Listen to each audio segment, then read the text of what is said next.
கர்த்தருடைய பரிசுத்த நாமத்திற்கு மகிமை உண்டாகட்டும்.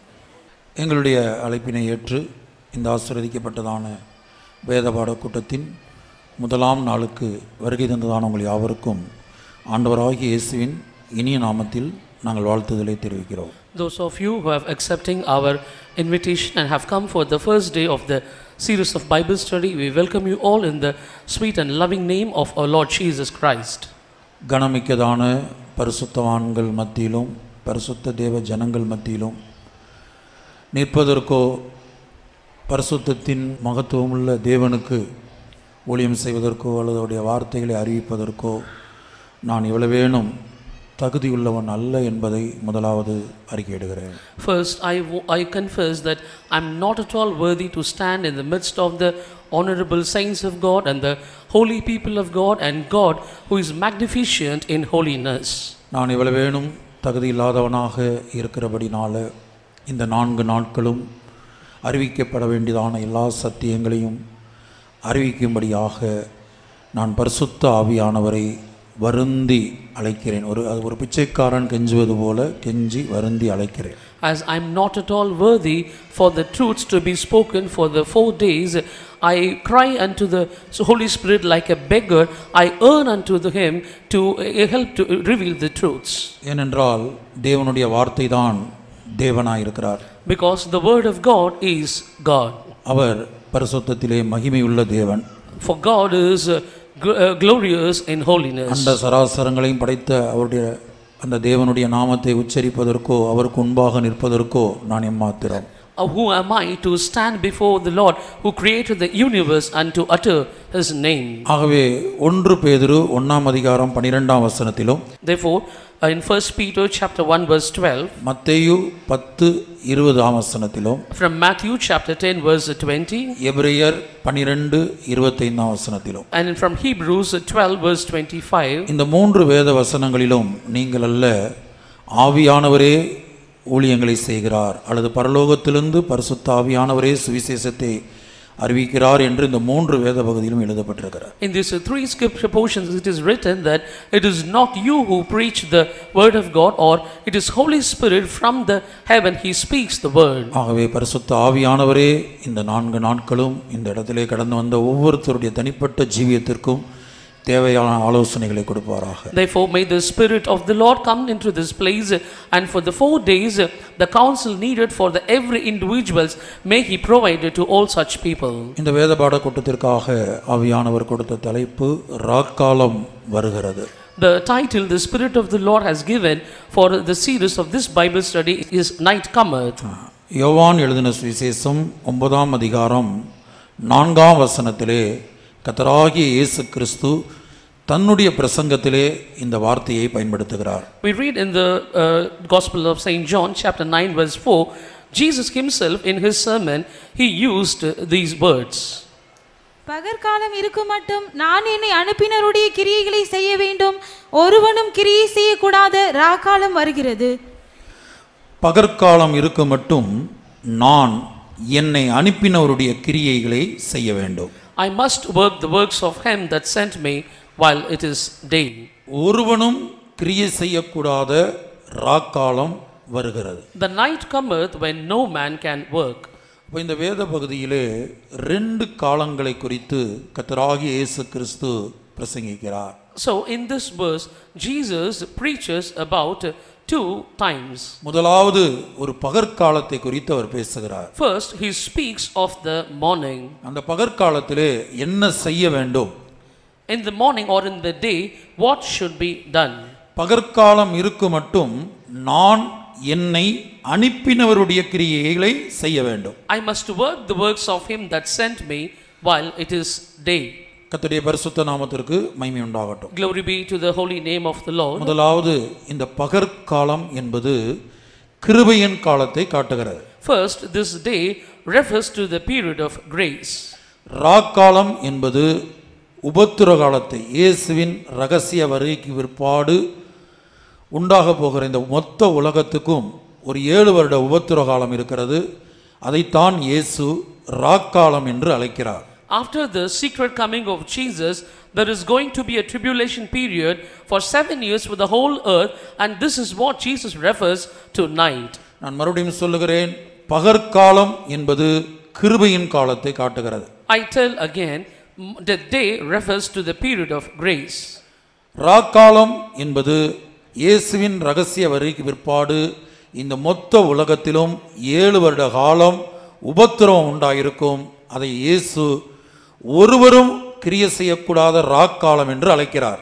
Referring to night, Jesus says about the tribulation period which is going to be for 7 years in this whole world after the secret coming of Jesus, which Jesus refers as the time or night when no man can work. இந்த பகற்காலத்தின் முடிவிலே இயேசுவின் ரகசிய வருகை காணப்படும். In the end of this day, the secret coming of Jesus will happen. இன்னொரு விதத்தில் சொல்ல போனால் இயேசுவின் ரகசிய வருகையோடு பகற்காலம் முடிந்து ராக்காலம் துவங்குகிறது. Or in other words, with the secret coming of Jesus, the day comes to an end and the night begins. கர்த்தருடைய பரிசுத்த நாமத்திற்கு மகிமை உண்டாகட்டும். May the holy name of the Lord be glorified. அப்ப இந்த வேத பகுதியிலே ஆண்டவராகிய இயேசு என்ன சொல்கிறார் என்றால், பகற்காலம் இருக்கு மட்டும் நான் என்னை அனுப்பினவருடைய கிரிகளை செய்ய வேண்டும் என்று சொன்னால் அவரை அனுப்பினது பிதாவாகிய தேவன். In this verse, Jesus says, I must work the works of him that sent me while it is day. The one who sent him is God the Father.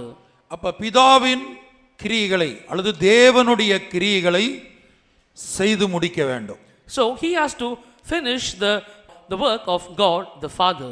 இயேசுவை பொறுத்த வரையிலும் அவர் இந்த பூமியிலே நம்மை போல ஒரு மனிதனாய் வந்தபோது அவர் இந்த பூமியிலே ஜீவித்த காலத்தில் பிதா என்ன காரியத்துக்காக அவரை அனுப்பினாரோ அந்த கிரியையை அவர் செய்து முடித்தார். As far as Jesus is concerned, while he lived on this earth, he did and he finished the work for which Father hath sent him. யோவான் எழுதின சுவிசேஷம் 4ஆம் அதிகாரம் 34ஆம் வசனம். John the Gospel chapter 4 verse 34. இயேசு அவர்களை நோக்கி, நான் என்னை அனுப்பினருடைய சித்தத்தின்படி செய்து அவருடைய கிரியை முடிப்பதே என்னுடைய போஜனமாய் இருக்கிறது. இந்த வேத பகுதியிலே இயேசு பிதாவினுடைய கிரியை அல்லது தேவனுடைய கிரியை குறித்து பிரசங்கிக்கிறார். அந்த தேவனுடைய கிரியையை செய்து முடிப்பதுதான் தன்னுடைய போஜனம் என்று குறிப்பிடுகிறார். In this verse, Jesus mentions the work of the Father is to finish his work, and he refers to this work as his meat. யோவான் எழுதின சுவிசேஷம் 17ஆம் அதிகாரம் 4ஆம் வசனம். In John the Gospel chapter 17 verse 4. பூமியிலே நான் உம்மை மகிமைப்படுத்தினேன், நான் செய்யும்படி நீர் எனக்கு நியமித்த கிரியையை செய்து முடித்தேன். நான் செய்யும்படி நீர் எனக்கு நியமித்த கிரியையை செய்து முடித்தேன். I have finished the work which thou gavest me to do. கர்த்தருடைய பரிசுத்த நாமத்திற்கு மகிமை உண்டாகட்டும். May the holy name of the Lord be glorified. இங்கே கடந்து வந்திருக்கிற ஒவ்வொரு தனிப்பட்ட தேவனுடைய பிள்ளைக்கும் இந்த பகற்காலம் முடிவதற்கு முன்பாக நாம் ஒவ்வொருவரும் நம்முடைய ஜீவியத்திலே செய்து முடிக்க வேண்டிய ஒரு கிரியை இருக்கிறது. Every child of God, every individual who have come here, we all have a work that we have to do and finish before the day ends. நான் மறுபடியும் சொல்லுகிறேன், I tell again, நீங்கள் ஒரு புதிய ஆத்மாவாக இருக்கலாம், maybe you are a new soul here, கிறிஸ்தவர்களாக இருக்கலாம், or you may be a Christian, ஊழியர்கள் விசுவாசிகள் யாராகவும் இருக்கலாம். you may be a servants, workers of God, or you may be people of God. இந்த பூமியிலே நாம் தற்செயலாக வந்தவர்கள் அல்ல. We have not come into this world by accident. உலக தோற்றத்துக்கு முன்னே தேவனுக்கு நாம் ஒவ்வொருவரை குறித்தும் மேன்மையான ஒரு நோக்கம், ஒரு மேன்மையான திட்டம் காணப்பட்டது. Before the foundations of the world, God had a great plan, a great purpose concerning every one of us. அப்ப நம்ம ஒவ்வொருவரை குறித்தும் நாம் இந்த பூமியிலே உயிரோடு இருக்கும்போது செய்து முடிக்க வேண்டிய தேவனுடைய கிரியை என்று ஒன்று இருக்கிறது. So there is a work of God which we all have to do and finish while we live on this earth. இந்த நாட்களிலே இந்த 4 நாட்களும் ஆவியானவர் நமக்கு கொடுக்கிற சமயத்துக்கு ஏற்றவாறு அந்த கிரிகளை குறித்து நாம் தியானிப்போம். இன்றைக்கு நம்முடைய ஜீவியத்தில் முதலாவது என்னை குறித்து நான் செய்து முடிக்க வேண்டிய தேவனுடைய கிரியை என்ன என்பதை முதலாவது அறிந்திருக்கிறோமா? According to the grace of God, these 4 days, let us meditate on this topic.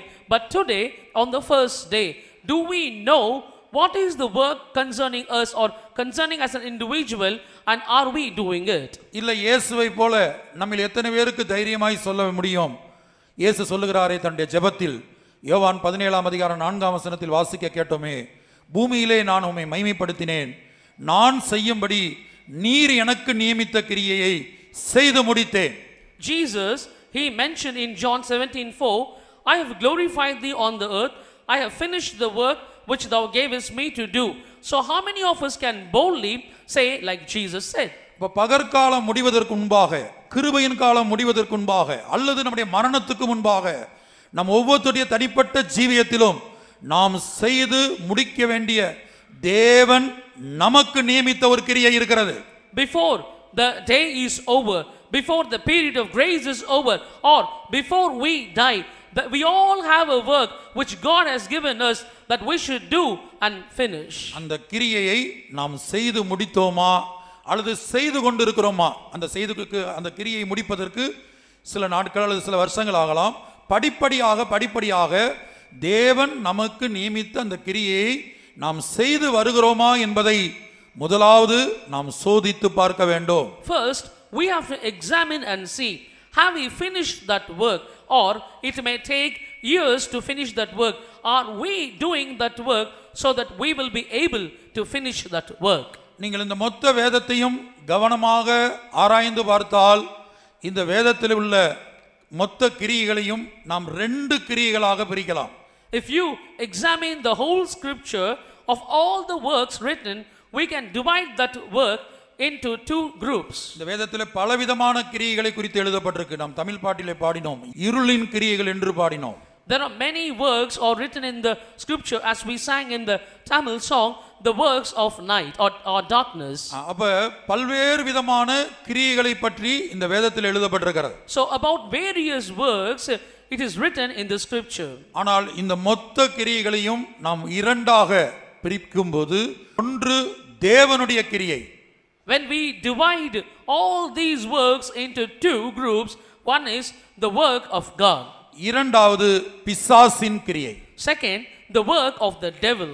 இப்ப வேதத்தில் சொல்லப்பட்ட இருளின் கிரியை, அந்தகாரத்தின் கிரியை மற்றும் உலகத்தின் கிரியை, இப்படி பல்வேறு கிரியைகளை குறித்து நாம் வேதத்திலே படிக்கிறோம். இவையெல்லாம் பிசாசின் கிரியைகளாய் இருக்கிறது. We read of various works in the scripture, the works of the world, the works of darkness. All these works, it belongs to the work of the devil. முதலாவதாக இந்த கிரியைகள் என்பது மிக மிக முக்கியமான ஒரு காரியமாக இருக்கிறது.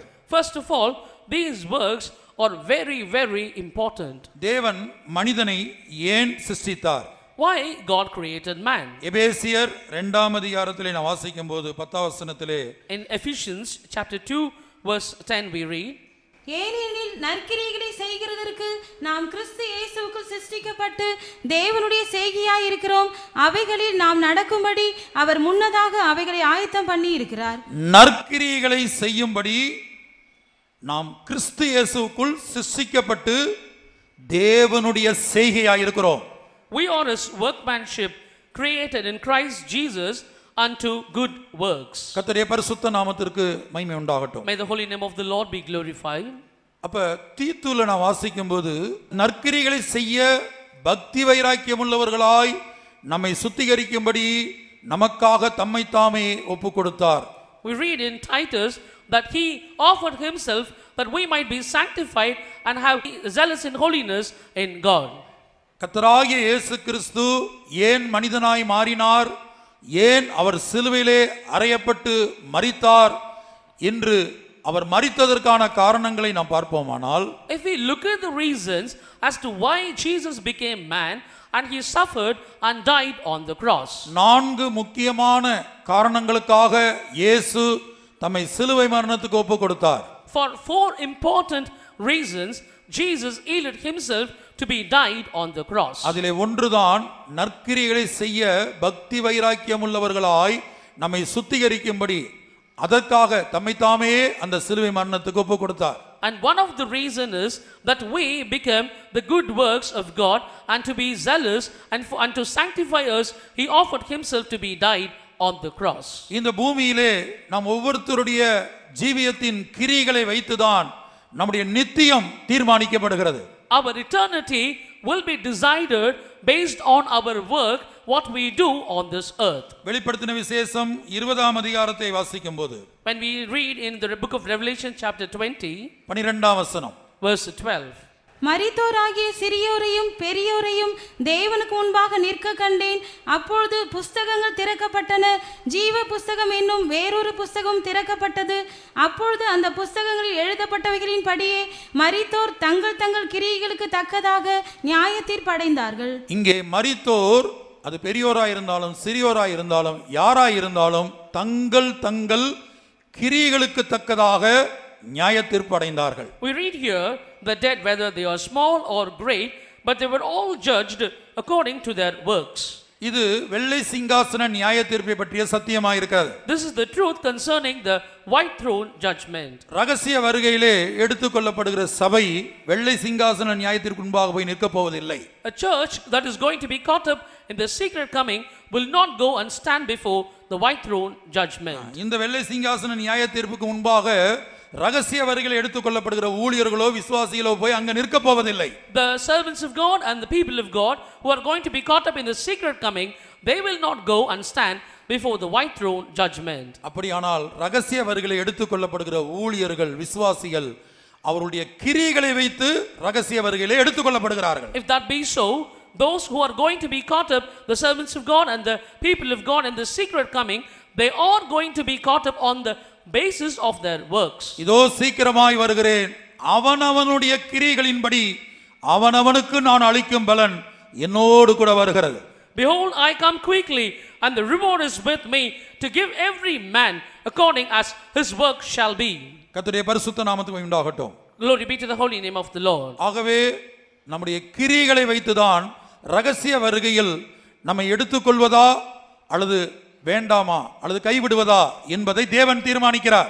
God decides based on our work whether we should be caught up or should we be left behind. கர்த்தருடைய பரிசுத்த நாமத்திற்கு மகிமை உண்டாகட்டும். Glory be to the holy name of the Lord. ஆகவே இந்த கூட்டத்திலே தேவனுடைய கிரியை பிசாசுடைய கிரியை.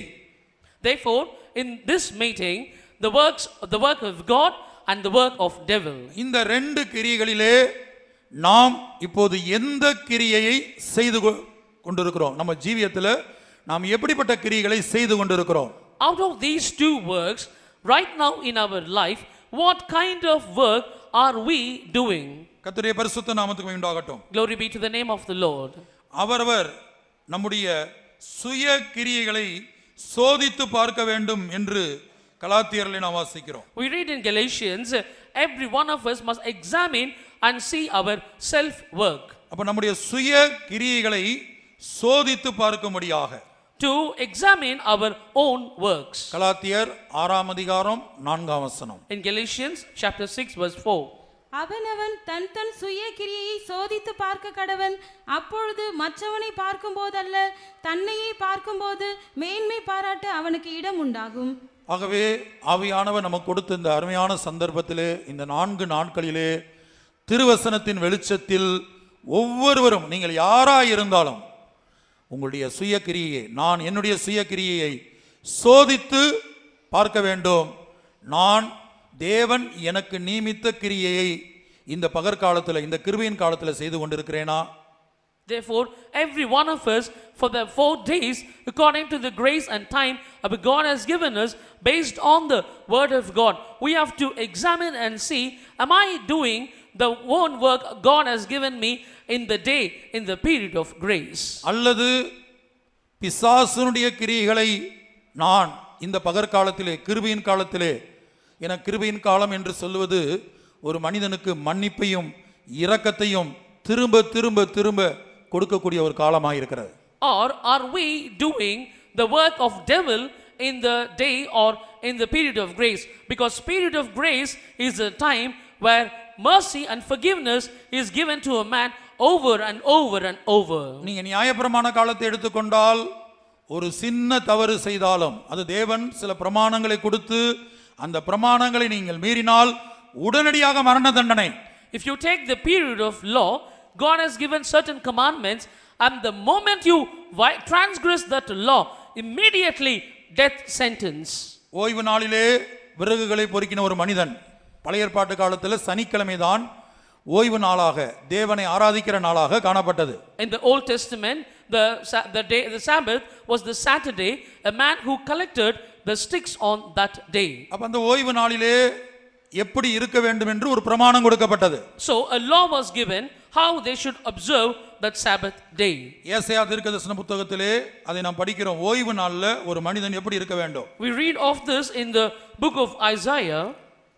ஏசாயா 58ஆம் அதிகாரம் in chapter 58 13-14 வசனங்கள். 13ஆம் வசனத்துல in verse 13, என் பரிசுத்த நாளாகிய ஓய்வு நாளிலே உனக்கு இஷ்டமானதை செய்யாதபடி உன் காலை விலக்கி உன் வழிகளின்படி நடவாமலும் உனக்கு இஷ்டமானதை செய்யாமலும் உன் சொந்த பேச்சை பேசாமலும் இருந்து ஓய்வு நாளை மனமகிழ்ச்சியின் நாளென்றும் கர்த்தருடைய பரிசுத்த நாளை மகிமையுள்ள நாளென்றும் சொல்லி அதை மகிமையாக எண்ணுவாயானால் அப்பொழுது கர்த்தரில் மனமகிழ்ச்சியாய் இருப்பாய்.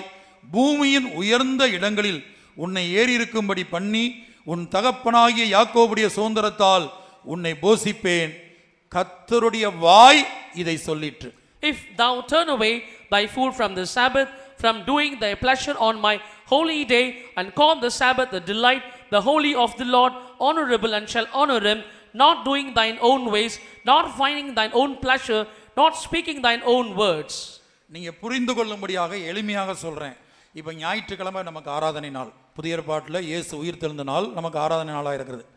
இப்போ இந்த ஆராதனை நாளில் நம்ம ஒரு மொபைல் எடுத்து என்ன செய்கிறோம், பேசுகிறோம். கூட்டத்தில் உட்காண்டே பேசுகிறோம், எழுப்பி போய் பேசுகிறோம்.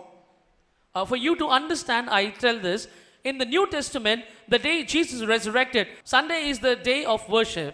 What we do on a Sunday, while we still sitting in the meeting, we speak over the phone, we walk out and speak over the phone. கர்த்தருடைய பரிசுத்த நாமம் உண்டாகட்டும். Glory be to the name of the Lord. கூட்டம் முடித்து நீங்க என்ன செய்றீங்க, ஞாயிற்றுக்கிழமை பல நேரம் உங்க சொந்த பேச்சை பேசுறீங்க. After the meeting is over, you have your own talks on that day. ஆனா நம்ம எல்லாரும் உயிரோட இருக்கிறோம். But we are all alive. காரணம் என்ன? What is the reason? இது கிருபையின் காலம். This is the period of grace. இந்த கிருபையின் காலத்துல அந்த பிரமாணம் இல்ல. There is no such law in this period of grace. இயேசு இரத்தம் சிந்தி இந்த கிருபையின் காலத்தை ஏற்படுத்தினபடினால், இயேசு சிலுவையிலே தொங்கி இந்த கிருபையின் காலத்தை உண்டாக்கினபடினால் நாம் என்ன செய்றோம், நம்முடைய ஜீவியத்தில் எந்த தவறுகள் வந்தாலும் அவர் மன்னிக்கிறார். கல்வாரி அண்டி நாம் கடந்து வரும்போது, கிருபாசன தண்டை கடந்து வரும்போது நமக்கு இரக்கமும் மன்னிப்பும் கொடுத்து கொண்டே இருக்கிறார். Because Jesus shed his blood, died on the cross, and he made this period of grace. He is giving us mercy and forgiveness. When we come to the throne of God, he keeps on forgiving us. அப்ப இந்த வேத வசனத்தின்படி பிரமாணத்தில் ஒரு பிரமாணத்தை மீறினாலும் மரண தண்டனை. According to this scripture, if you transgress even one law, you will be punished to death. அதுதான் ஓய்வு நாளிலே விறகுகளை பொறுக்கின மனிதனை கொண்டு வந்து மோசேயினிடத்தில் ஒப்படைத்தார்கள். மோசே கர்த்தரிடத்தில் விசாரித்தான். கர்த்தர் சொன்னார், அவனை கல்லெறிந்து கொள்ள வேண்டும். People gathered the man who gathered sticks on the Sabbath day. They delivered him to Moses. Moses inquired of the Lord. The Lord told Moses that man should be stoned to death. அதுபோல நியாயாதிபதிகள் 21ஆம் அதிகாரத்துக்கு நீங்கள் வரும்போது, சபை கூடி வர வேண்டும் என்று அறிவிப்பு கொடுத்த பிற்பாடு அந்த சபை கூடுதலுக்கு யார் வரவில்லையோ, யார் அதை அலட்சியப்படுத்தினார்களோ அவர்களுக்கெல்லாம் குடும்பத்தோடு மரண தண்டனை கொடுக்கப்பட்டது. So also we see in the book of Judges in chapter 21, when it was announced that all the families should come, for the congregation should come to worship God, whoever has not come on that day, the whole family was put to death. கர்த்தருடைய பரிசுத்த நாமத்துக்கு உண்டாகட்டும். Glory be to the name of the Lord. ஆகவே இப்போது நாம் கிருபையின் காலத்தில் இருக்கிறபடினால், Therefore, because we are now in the period of grace, நம்முடைய ஜீவியத்திலே தேவன் வரக்கூடிய தவறுகளை, தோல்விகளை, பாவங்களை, குற்றங்களை அவர் மன்னித்து கொண்டே இருக்கிறபடினால், because God continues to forgive our shortcomings, our sins, our infirmities. தேவனுடைய கிருபை நம்மை தாங்கிக் கொண்டே இருக்கிறபடினால், because the grace of God is upholding us. பல சந்தர்ப்பங்களிலே இந்த பகற்காலத்தில் அல்லது கிருபையின் காலத்தில் நான் செய்யும்படியாக எனக்கு நியமித்த கிரியை என்ன என்பதை நம்மில் பலரும் கண்டுபிடிக்காமலே போய்விடுகிறோம். Many a times in this day or in this period of grace, we don't find out what is the work which is given to me, which I have to do. நாம் தற்செயலாக இந்த உலகத்தில் பிறந்தவர்கள் அல்ல, அல்லது தற்செயலாக வந்தவர்கள் அல்ல. By accidentally we did not come into this world, or we did not born. நாம் ஒவ்வொருவரை குறித்தும் தேவனுக்கு ஒரு பெரிய நோக்கம், ஒரு அநாதி நோக்கம் காணப்படுகிறது. About every one of us, God has an eternal plan, a great plan about us. எபேசியர் 1 அதிகாரம் 4 வசனத்திலே, In the book of Ephesians chapter 1 verse 4, 4 முதல் படிக்கும்போது உலக தோற்றத்துக்கு முன்னே அவர் நம்மை முன்குறித்து, from verse 4 onwards we read that God has chosen us before the foundation of the world. அப்ப அன்பில் பரிசுத்தம் உள்ளவர்களும் குற்றமில்லாதவர்களுமாய் இருக்கும்படியாக, But we should be holy and without blame in love. ரோமர் 8 அதிகாரத்திலே வாசிக்கும்போது, When we read in Romans 8, நாம் இந்த உலகத்திலே எதற்காக தேவனால் சிருஷ்டிக்கப்பட்டோம் அல்லது பிறக்கும்படியாக, இந்த உலகத்திலே நாம் ஜனிக்கும்படியாக தேவன் ஏன் நம்மை அனுமதித்தார், அதுவும் இந்த கிருபையின் காலத்தில், why God allowed to born in the period of grace, or why God created us on this earth in the period of grace. ரோமர் 8:29 In Romans 8:29, தம்முடைய குமாரன் அநேக சகோதரருக்குள்ளே முதற் பேரானவராய் இருக்கும் பொருட்டு தேவன் எவர்களை முன்னறிந்தாரோ அவர்களை தமது குமாரனுடைய சாயலுக்கு ஒப்பாயிருப்பதற்கு முன்குறித்திருக்கிறார். அப்ப தேவன் எவர்களை முன்னறிந்தாரோ அவர்களை தமது குமாரனுடைய சாயலுக்கு ஒப்பாயிருப்பதற்கு, அதாவது இயேசுவை போல மாறும்படியாகத்தான் இந்த உலகத்திலே கர்த்தர் நம்மை வைத்திருக்கிறார். whom God did foreknow, he did predestinate, that conformed to the image of his son, which means he kept us on this earth so that we became like Jesus Christ. கர்த்தருடைய பரிசுத்த நாமத்துக்கு மகிமை உண்டாகட்டும். Glory be to the holy name of the Lord. ஆகவே இந்த கூட்டத்திலே நாம் கற்றுக்கொள்ளும்படியாக ஆவியானவர் நம்மிடத்தில் எதிர்பார்க்கிற காரியம் தேவனுடைய கிரியை என்ன. So in this meeting, what the Holy Spirit is expecting us to learn is what is the work of God. ஒரு குடும்பத்தில் 4 பேர் நீங்கள் இருக்கிறீர்கள் என்று வைத்துக் கொள்ளுங்கள். Let's consider there are 4 in a family. தகப்பன், தாய், பிள்ளைகள் ஒவ்வொருத்தருக்கும் தனித்தனியாக செய்து முடிக்கும்படியாக, இந்த பகற்காலத்தில் செய்து முடிக்கும்படியாக தேவன் அவர்களுக்கென்று சில கிரியைகளை நியமித்து வைத்திருக்கிறார். A father, mother and children, for everyone individually, God has a particular work so that everyone must do and finish it in the day. கர்த்தருடைய பரிசுத்த நாமத்துக்கு மகிமை உண்டாகட்டும். Glory be to the name of the Lord. அடுத்தபடியாக பிசாசுனுடைய கிரியை என்று நாம் பார்க்கிறோம். Nextly, we also see the work of devil. அப்ப பிசாசின் கிரியைகளை அழிக்கும்படிக்கே, பிசாசின் கிரியைகளை அழிக்கும்படிக்கே To destroy the works of devil, தேவகுமாரன் வெளிப்பட்டார். 1 யோவான் 3:8. 1 John 3:8, the Son of Man appeared. பாவம் செய்கிறவன் பிசாசினால் உண்டாயிருக்கிறான், ஏனெனில் பிசாசானவன் ஆதி முதல் பாவம் செய்கிறான்.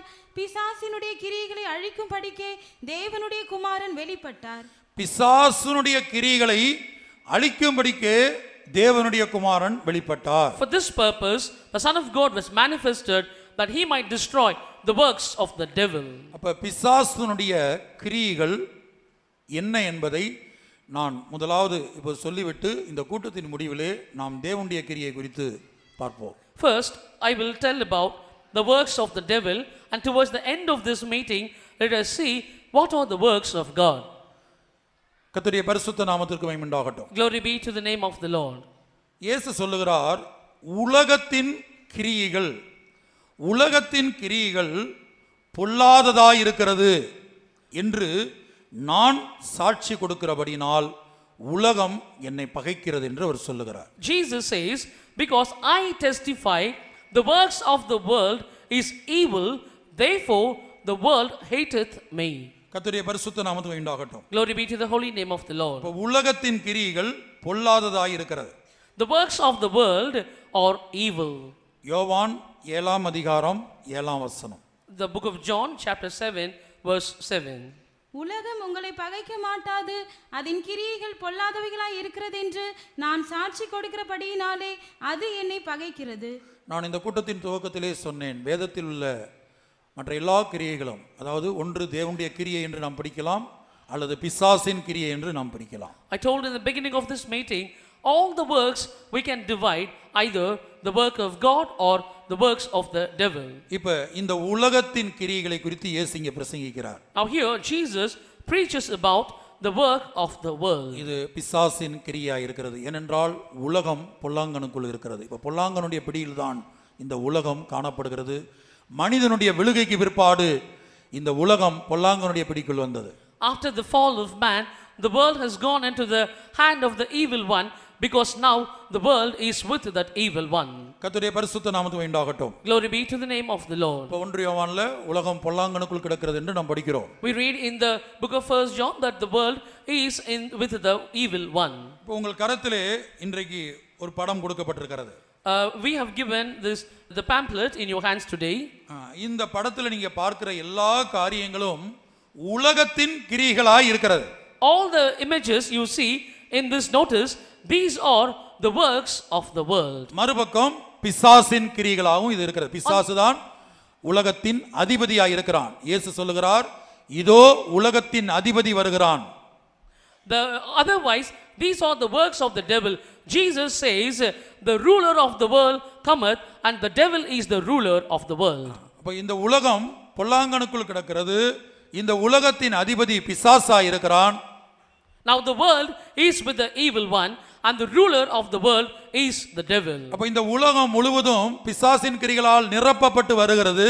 The whole world is getting filled with the works of the devil. இதே உலகத்திலே தான் தேவன் தம்முடைய மனவாட்டியாய் மாறப்போகிற, மாற வேண்டிய, கற்புள்ள கன்னிகையாய் மாற வேண்டிய சபையை வைத்திருக்கிறார். In the same world, God has kept the chaste virgin, which should become the bride of Christ. கர்த்தருடைய பரிசுத்த நாமத்துக்கு உண்டாகட்டும். Glory be to the name of the Lord. அப்ப இயேசு சொல்லுகிறார், ஒருவரும் கிரியை செய்யக்கூடாத ராக்காலம் வருகிறது. Jesus says, and the night cometh where no man can work. அப்ப ராக்காலம் என்பது அது உபத்திரவ காலம். So night is the tribulation period. இன்னொரு விதத்தில் சொல்ல போனால் இயேசுடைய வார்த்தையில் இந்த உலகத்திற்கு ஒரு முடிவு வருகிறது, அழிவு வருகிறது. In other words of Jesus, an end is coming, a destruction is coming to this world. மத்தேயு எழுதின சுவிசேஷம் 24ஆம் அதிகாரம் 3ஆம் வசனத்திலே, ஒலிவ மலையில் இருந்ததான இயேசுவினிடத்தில் சீசர்கள் சென்று 2 கேள்விகளை கேட்டார்கள். உலகத்தின் முடிவுக்கும் உம்முடைய வருகைக்கும் அடையாளம் என்ன? In the Gospel of Matthew chapter 24 verse 3, when Jesus was on Mount Olives, his disciples came to him and asked 2 questions. What is the thing shall be for your coming and to the end of the world? அப்ப உலகத்தின் முடிவை குறித்தும் அவருடைய ரகசிய வருகையை குறித்தும் கர்த்தராகிய இயேசு கிறிஸ்து பிரசங்கித்திருப்பதை விசேஷமாக மத்தேயு 24ஆம் அதிகாரம் முழுவதையும் நாம் 2ஆக பிரிக்கலாம். ஒன்று உலகத்தின் முடிவுக்கு முன்பாக நிறைவேற வேண்டிய தீர்க்க தரிசனங்கள், அடையாளங்கள். இரண்டாவது அவருடைய ரகசிய வருகைக்கு முன்பாக நிறைவேற வேண்டிய தீர்க்க தரிசனங்களும் அடையாளங்களும். In the whole of Matthew chapter 24, we read Jesus spoke about the prophecies and the things which must be fulfilled before the secret coming of Jesus and before the end of this world. கர்த்தருடைய பரிசுத்த நாமத்திற்கு மகிமை உண்டாகட்டும். May the holy name of the Lord be glorified. அப்ப இந்த ராக்காலத்திலே, இந்த உபத்திரவ காலத்திலே மனிதன் கிரியை செய்ய முடியாத, அதாவது தேவனுடைய கிரியையை செய்து முடிக்காத ஒரு காலம், செய்ய முடியாத ஒரு காலம் வருகிறது என்று சொல்லுகிறார். Jesus says the night is coming, or the tribulation period, in which the work of the God cannot be finished. ஆகவே தான் உபத்திரவ காலத்திலே காணப்படுகிற கைவிடப்பட்ட சபையில் ஒரு கூட்டத்தார் அவர்கள் இரத்த சாட்சிகளாய் மரித்தாலும் மனவாட்டியாய் மாறுகிறதில்லை. Therefore, in the tribulation period, the people who are left behind, even though they die as martyrs, they cannot become the bride of Christ. உபத்திரவ காலத்து இரத்த சாட்சிகள் எவ்வளவோ உபத்திரவங்களை அந்த உபத்திரவ காலத்திலே அனுபவித்து இயேசுவுக்காக அவருடைய நாமத்தை மறுதலியாமல் உறுதியாய் நின்று இரத்த சாட்சியாய் மரித்தாலும் மனவாட்டியாய் மாறுகிறதில்லை. புதிய எருசலேமிலோ சீயோனிலோ அவர்களுக்கு இடமில்லை. The tribulation martyrs, no matter how they suffer and they stand firmly for Jesus and they die, but they will not become the bride of Christ. There is no place for them in Zion and New Jerusalem. அந்த உபத்திரகால இரத்த சாட்சிகளை சேர்க்கும்படியாக வரக்கூடியதான அந்த சம்பவத்தை மத்தேயு 25ஆம் அதிகாரத்தில் இயேசு பிரசங்கிக்கிறார். அங்கே நடுராத்திரியிலே மணவாளன் வருகிறார் என்று எழுதப்பட்டிருக்கிறது. About the martyrs who are going to die in the tribulation period, it is mentioned in Matthew 25 where Jesus says the bridegroom cometh in the night. மொத்த உபத்திர காலத்தையும் 7 வருட உபத்திர காலத்தை இயேசு ராக்காலம் என்று சொல்லுகிறார். முதல் 3 வருட உபத்திரவத்தின் முடிவிலே உபத்திர காலத்து இரத்த சாட்சிகளை சேர்க்க அவர் மறுபடியும் வருகிற அந்த வருகையை நடுராத்திரியிலே மணவாளன் வருகிறார் என்று சொல்லுகிறார். About the whole tribulation period, Jesus refers here as the night, but at the end of the first 3.5 years, when Jesus comes to gather the martyrs of the tribulation period, he refers as the bridegroom cometh in the night. இப்போது Israel தேசத்திலே ஒரு யுத்தம் நடந்து கொண்டிருப்பதை உங்களில் பலரும் கேள்விப்பட்டிருக்கலாம், பார்த்திருக்கலாம். Many of you may have heard or even seen. Right now a battle is going on in Israel. உலக தலைவர்களை பொறுத்தவரையிலும் உலக தலைவர்கள் பலரும் இந்த யுத்தம் தொடங்கின அந்த நாளிலிருந்து திரும்ப திரும்ப சொல்வது என்னவென்றால், எந்த நேரமும் 3ஆம் உலக மகா யுத்தமாய் இது மாறும். All the world leaders since the beginning of this war, what they are saying, repeating again and again, any time this war can become the third world war. எல்லா உலக தலைவர்களும் இப்போ நீங்க ஒரு நெட்ல போய் யூடியூப்ல பார்த்தீங்கன்னு சொன்னால் உலகத்துள்ள பல வாலிபர்கள் இந்த தேர்ட் வேர்ல்டு வார் என்று சொல்லி இந்த இஸ்ரேல் யுத்தத்தை அடிப்படையாக வைத்து பல வீடியோக்களை அவங்க போட்டுட்டே இருக்காங்க. தேர்ட் வேர்ல்டு வார் வருது, 3ஆம் உலக மகா யுத்தம் வருகிறது. If you go to YouTube and watch, lot of youngsters all over the world, they are all broadcasting videos saying that the third world war is going to come, it is coming. அப்ப உலக தலைவர்கள், உலக ஜனங்கள் ஒரு 3ஆம் உலக மகா யுத்தம், குறைந்தபட்சம் பொது அறிவு உள்ளவர்கள் 3ஆம் உலக மகா யுத்தம் எந்த நேரத்திலும் வரலாம் என்று பேசிக் கொண்டிருக்கிறார்கள். The leaders of the world, people of the world with a minimum knowledge, they are talking at any time a third world war can break out. ஆனால் தேவனுடைய தீர்க்கதரிசனம் சொல்லுகிறது, 3ஆம் உலக மகா யுத்தத்துக்கு முன்பாக தம்முடைய மணவாட்டி சபையை சேர்க்க இயேசு வருவார். But the scripture says right before the third world war, Jesus will appear to gather his bridal church. இதற்கு முன்பாக இஸ்ரேலிலே பல யுத்தங்கள் நடந்திருக்கிறது. There were many wars happen in Israel before this. ஆனால் இப்போது நடந்து கொண்டிருக்கிற இந்த யுத்தம் கிட்டத்தட்ட ஒரு வருடத்தை நெருங்கக்கூடிய விதத்தில், கிட்டத்தட்ட 250 நாட்களுக்கு முன்பாக, 275 நாட்களுக்கு மேலாக ஒரு வருடத்தை நோக்கி இந்த யுத்தம் போய் கொண்டிருக்கிறது. But this ongoing war is happening more than 270 days. It is almost going to reach 1 year. அப்ப இந்த யுத்தம் ஒரு தீர்க்கதரிசனத்தின் நிறைவேறுதலாய் இருக்கிறது. So this war is the fulfillment of one prophecy. இப்படிப்பட்ட யுத்தம் நடைபெறும் என்று வேதத்திலே தீர்க்கதரிசனங்களாக எழுதி வைக்கப்பட்டிருக்கிறது. In the scripture it is written as prophetical words as to such wars will happen. எசேக்கியேல் 38ஆம் அதிகாரம் 39ஆம் அதிகாரம் இந்த 2 அதிகாரங்களிலும் 2 யுத்தங்களை பற்றிய தீர்க்கதரிசனம், ஒன்று 3ஆம் உலக மகா யுத்தம், இரண்டாவது அர்மகதோன் யுத்தம். இந்த 2 பெரிய யுத்தங்களை பற்றி தீர்க்கதரிசனமாக இந்த 2 அதிகாரங்கள் எழுதப்பட்டிருக்கிறது. In Ezekiel chapter 38 and 39 it is described about 2 wars. One is the third world war and another one is the battle of Armageddon. கர்த்தருடைய பரிசுத்த நாமத்திற்கு மகிமை உண்டாகட்டும். Glory be to the holy name of the Lord. முதலாவதாக இந்த 3ஆம் உலக மகா யுத்தம் எங்கே நடைபெறுகிறது? First, where is this third world war happening? அதை எசேக்கியேல் 38 39 அதிகாரத்தில் வாசித்தீங்கன்னா, விசேஷமாய் 39ஆம் அதிகாரம் முதல் 4 வசனங்கள்ல ரஷ்யாவை பார்த்து கர்த்தர் தீர்க்கதரிசனம் வைத்து சொல்லுகிறார். 39ஆம் அதிகாரம் 4ஆம் வசனத்தில் நீயும் உன்னுடைய எல்லா ராணுவங்களும் இஸ்ரேல் மலைகளில் வந்து விழுவீர்கள். Especially we see in Ezekiel 39 verse 4, the Lord is looking at Russia and he prophesies that you and all your armies, you all will come and fall upon the mountains of Israel. அப்ப இந்த யுத்தத்தை பற்றிய தீர்க்கதரிசனத்தின் நிறைவேறுதலை நாம் நாளைய தினத்தில் பார்க்கலாம். About the fulfillment of this prophecy we will see tomorrow. அதற்கு முன்பாக இந்த உலகத்தில் இதுவரை 2 உலக மகா யுத்தங்கள் நடந்திருக்கிறது. ஆகவே தான் இனி வரப்போகிறது 3ஆம் உலக மகா யுத்தம் சொல்றோம். Right before this there has already 2 world wars taken place.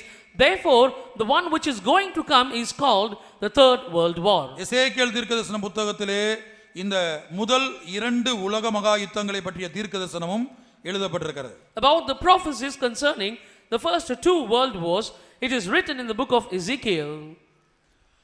அப்ப முதல் 2 உலக மகா யுத்தங்களும் நீங்கள் எதற்காக நடந்தது என்று நீங்கள் ஆராய்ந்து பார்த்தால், முதலாம் உலக மகா யுத்தத்துக்கு பிற்பாடு முழு உலகத்திலும் சிதறியிருந்த தேவனுடைய சொந்த ஜனங்களாய் இஸ்ரவேல் ஜனங்கள் தங்கள் சொந்த தேசத்துக்கு வர அனுமதி கிடைத்தது.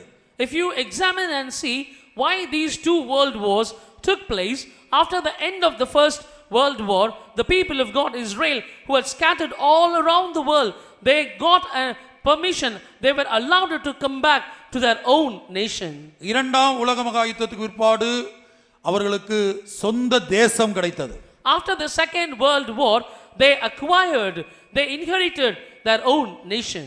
இனி 3ஆம் உலக மகா யுத்தத்துக்கு பிற்பாடு அவங்களுக்கு ஒரு தேவனுடைய ஆலயம் கிடைக்க போகிறது. Now after the third world war, they are going to get a temple of their own God.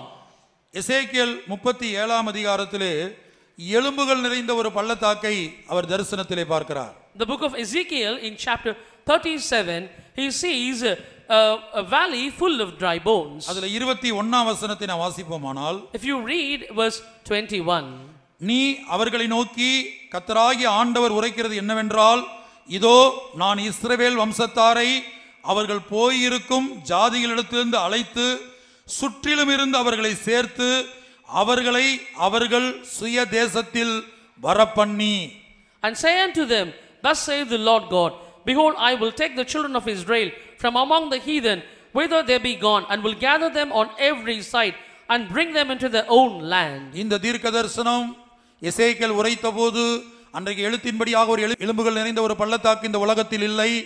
மாத்திரமல்ல, அன்றைக்குள்ள இஸ்ரவேல் ஜனங்கள் எசேக்கியேல் தீர்க்கதரிசனம் உரைத்த நாட்களில் முழு உலகத்திலும் சிதறடிக்கப்படவில்லை.